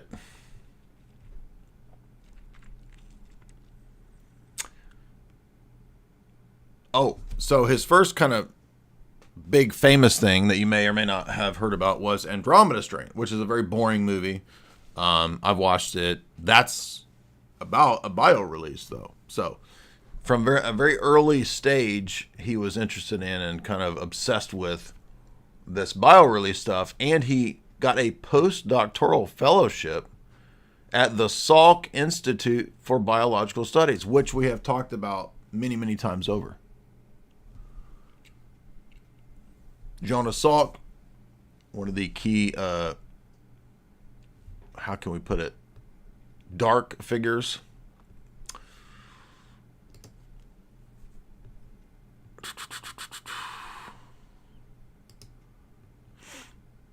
There's another movie he did that we covered, by the way, that is about...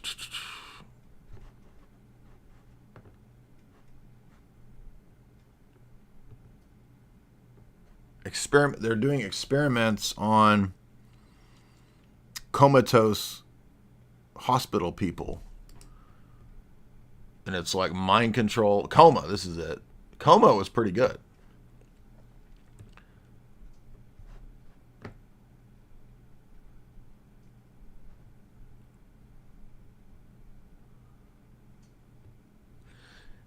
Oh, interesting.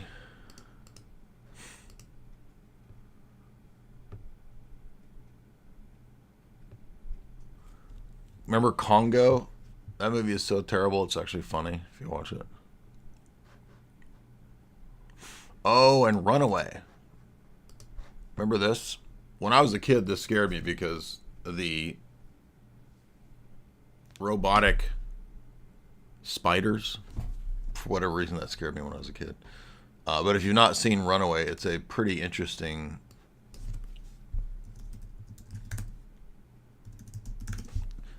'80s classic.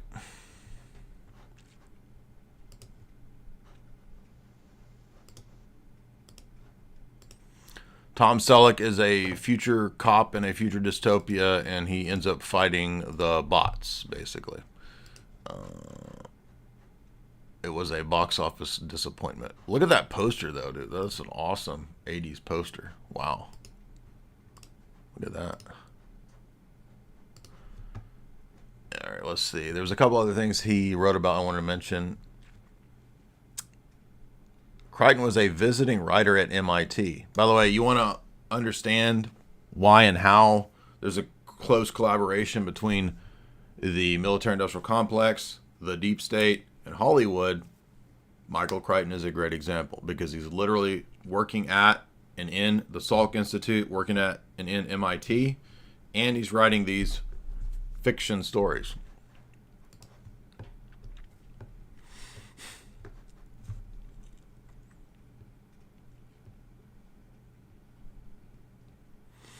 Oh, I forgot, dude. Y'all remember when Jamie and I covered this crazy Michael Douglas erotic thriller? This one was crazy. So remember in the mid 90s when Michael Douglas was supposed to be like the most erotic man, and every movie he was in was about erotic, crazy things happening. Everybody's sleeping with Michael Douglas because I don't know why, but you're watching this movie, which you think, okay, this is some kind of corporate erotic thing. Ooh, corporations and CEOs are erotic. And Demi Moore is going to screw over Michael Douglas. And did you remember what this crazy movie is about? It's about the internet and virtual reality and going into the Matrix. So this is the Matrix 5 years before the Matrix. Or 4 years before the Matrix.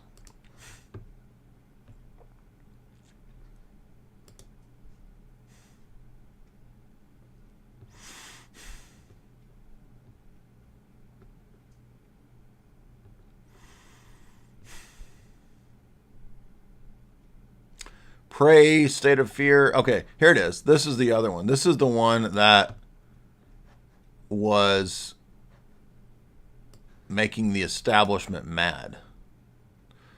So in 2004, he wrote State of Fear, a novel concerning eco-terror who attempt mass depop to support their views.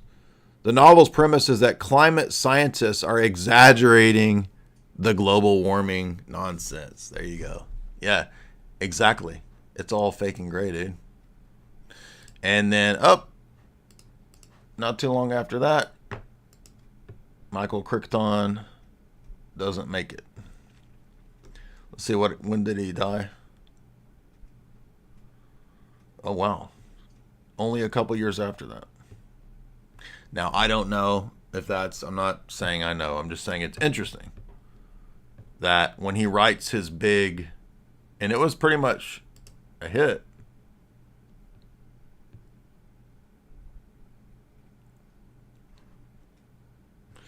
So only a couple years, 3 or 4 years after writing that, he passes away. And he wasn't that old.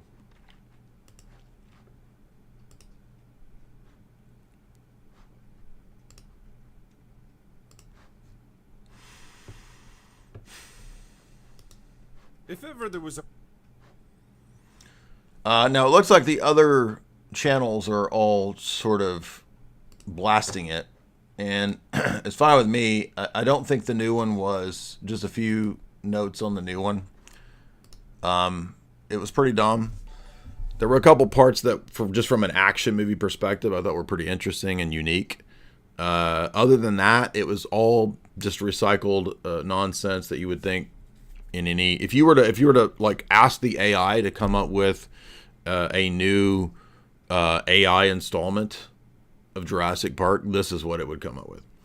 And the white guy is the bad guy, of course, and then all the minorities and the other people are the heroes that stop everybody from the evil white guy. And Scarlett Johansson is the badass Slay Queen Black Ops team leader, of course. And I don't know if they're Mexican. It was never exactly clear who the Mexican family, which I suppose this is supposed to be like a nod to immigrants trying to float somewhere.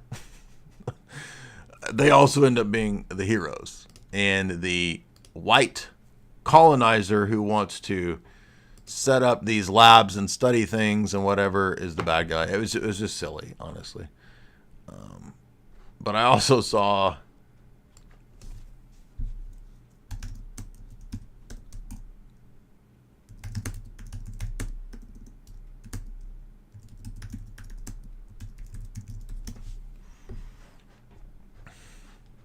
Scarlett Johansson is mad because too many of you men have looked at her and her face, her boobs, and her butt, and you have oppressed her.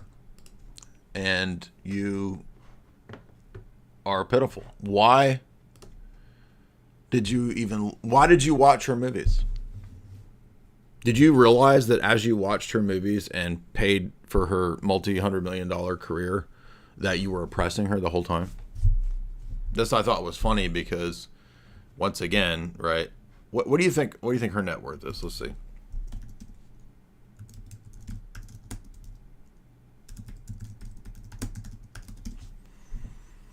Now, these sites are always kind of off kilter. Who knows?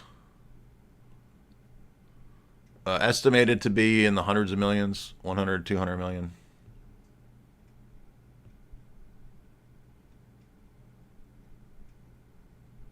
They always come up with these, like, it is 165 million. Like, how do you, maybe they're just guessing on the paychecks from all the movies totaled up, I guess is what they're doing.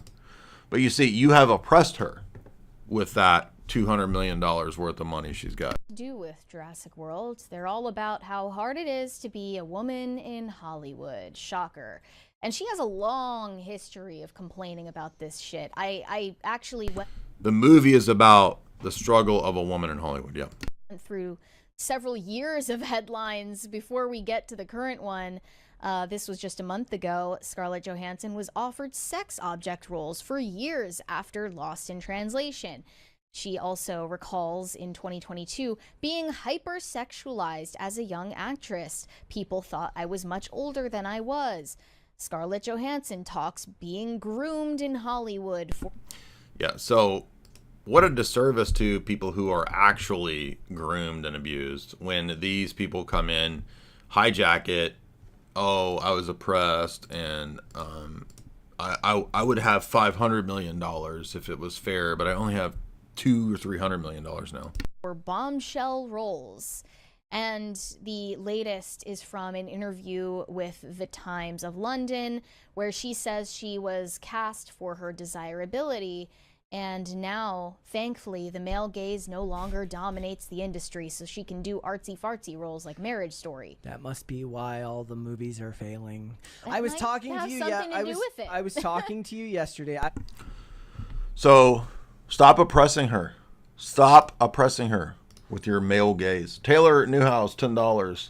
Honky tonk, but donk. Keeping perfect rhythm on it. John Gallagher, $5. Jay, do you think the bio company Colossal Biosciences is doing what Jurassic Park is presenting is going on with predictive programming? I'll be honest with you, I don't even know what is real and not real with all this cloning nonsense. I literally have no idea. Like when I see the stories of, oh, they cloned a pig, they cloned a sheep, and then you go and actually read about it, it's like, well, it's not really a clone, but it's like very similar to the one that was the original. And then when they talk about genetic modification, it's like, that's a pig with spider genes. It's like, what's the spider genes? Oh, there's 0.01% spider DNA in the pig. Well, if I eat a spider, won't I perhaps have part of the spider DNA? I mean, I don't know, but I'm just like, that. Like, it's so minuscule to then meet the threshold of saying that it's a spider pig that I don't know. Look, they grew an ear in a mouse, and then you read about it, and they just stuck ear cartilage under the skin of the mouse. It's like, I don't know. I don't know what's fake and what's gay and what's real. But I know a lot of it's fake and gay. That's what I know. I don't doubt that they're trying to clone and they're trying to master the genome, and I know they're doing that. But there's so much fake crap everywhere, and so many frauds and scams, and so much fake news that I don't know what's real, especially when it comes to science claims. It's the same with black holes and champagne supernovas. Like, I don't know what's real. I mean, I remember back when people were on Facebook, when it wasn't a boomer graveyard like it is now. One day I opened up Facebook, and in the same feed from the same science magazine was an article, black holes have finally been debunked. And underneath it was the same, it said, black holes are finally proven. Dude, science, pop science is literally science fiction. Even William Shatner said that one time in a video.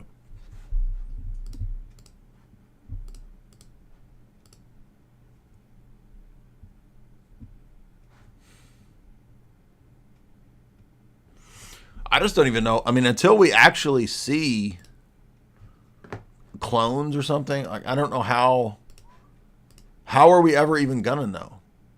Unless you go to the cloning facility or something. I mean, but even then, I don't even, like, what am I looking at? Maybe I'm looking at like a Hollywood, a bunch of Hollywood dummies, right? John Carpenter creatures or something from a movie. Like, what am I looking at? I don't even know what I'm looking at. And now with AI, it's like, what do we even believe with video stuff? I can't even join my spooky videos now because literally every spooky video could just be some fake ass AI thing. So everything is unknown now. Guys, we have a show sponsor, if you don't know, which is chalk.com. CHOQ.com, the best in supplementation that you can find on the internet. We now have a wholesome family there at chalk.com. And in order to become a wholesome family person, you need to get this performance stack at chalk.com. That's right, CHOQ.com. The best in supplementation. Head on over to chalk.com. Use promo code JAY40 to get 40% off. Or use the promo code JAY44LIFE to set up a subscription where this will come to you on the regular. You can unsubscribe at any time, but you're not going to want to because you're going to want Chalk coming on the regular. Especially that Chad mode for your pre-workout. Especially that Tonkat Ali to boost your testosterone. Guys, I think tonight we have a special guest. Let's see if he's replied to my messages, if he's wanting to still do it tonight. Yes, guess what's happening tonight? 9:30 or somewhere in there. The one and the only Ryan Katsu Rivera, my co-writer over at the Sam Hyde Show. Ryan's coming on tonight for a chill broadcast to just lay back and talk about what we think is funny. We're going to talk about his journey, him being over there with Gavin McInnes for a while, and then being with Sam Hyde. We're going to talk about best sketch shows, best stand-up comedians, what's funny, what's not, all tonight over here on my channel with Ryan Katsu Rivera. It's going to be a lot of fun. Be sure and come watch that and support the show. Taylor Newhouse, Honky Tonk Badonka Donk. We already did that. Excuse me. David James Flood became a member. What's up, dog? Welcome.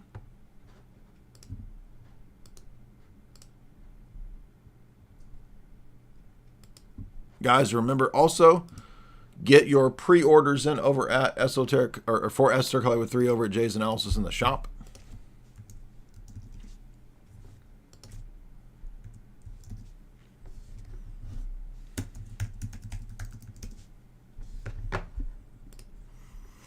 We are only a few weeks out from Esoteric Hollywood 3 shipping. We've already got a lot of orders in. You don't have to request it being signed. Every sale at the shop at my website is signed. That's the whole purpose of getting it from the website, is that they're signed. Also a reminder, don't go to Rafe Fine's Death Cult Church. It's not a good church. And what else? Anything else? Oh, if you want to support yourself with your philosophic education, you can always sign up for my philosophy course that I taught over at Richard Grove's Autonomy Agora Marketplace website right here, Reason University. Full philosophy course right there. And what else? If you would like to get started with Bitcoin, Bitcoin is on a tear again this week. We're nearing all-time highs again. We're only a couple $1,000s away from all-time highs. Will I get a selfie with Liam Gallagher at Oasis? Well, turns out the Oasis tickets were so expensive that even the general admission tickets were like $500. So I doubt I will be close enough for Liam to want to get a selfie with me. But yes, I will be at the Chicago Soldier Field Oasis show. Looking forward to that. Jamie will be there. So anybody else, if you're coming to the Chicago show, maybe I'll see you amongst the audience.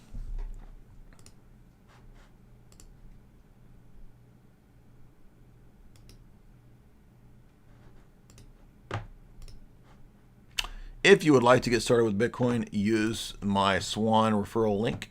Swan Bitcoin is a Bitcoin-only company, and they make it very easy to set up a purchasing situation. You can do it regular purchases if you'd like, or you can do a one-time purchase. There's the link right there at Swan Bitcoin. They're a Bitcoin-only company, no altcoins. You basically just buy Bitcoin, and then you transfer it over to your cold storage, whether that's a Blockstream Jade or a Ledger, whatever you want to use for your cold storage. You can get started with Bitcoin right there. And by the way, we're on a tear, right? We got really close a couple days ago to a new all-time high. What are we at? 108. So we're right underneath that all-time high of 111, was it? Yeah, so a couple days ago we hit 110. And I'm banking on, we're going to be probably shooting past. Who knows? We don't know for sure. We could be at war next week. But anytime we get those war news stories, that of course affects the macro, and we get, it's not good for the risk on assets or whatever. But the bad news is that they did pass the big beautiful bill, which includes $5 trillion more of debt. So, guys, I keep warning you, they're damaging and destroying the dollar into oblivion. It's pretty much too late. So, until the Federal Reserve gets fixed, which is not going to happen, you're never going to save the dollar, and the dollar can't be fixed. So, the only way out is the fixed money of the future, which is Bitcoin. And you can get started at Bitcoin through Swan Bitcoin that I put in the chat. And you can also support me if you'd like by donating to my Bitcoin wallet right there in the stream. All right, guys. A lot of fun. Hope you enjoyed it. We'll be back tonight with Ryan Rivera as we just chill and chat about what is funny and who's funny. And I think you guys are going to enjoy that tonight as we, together with Pat, co-write The Sam Hyde Show.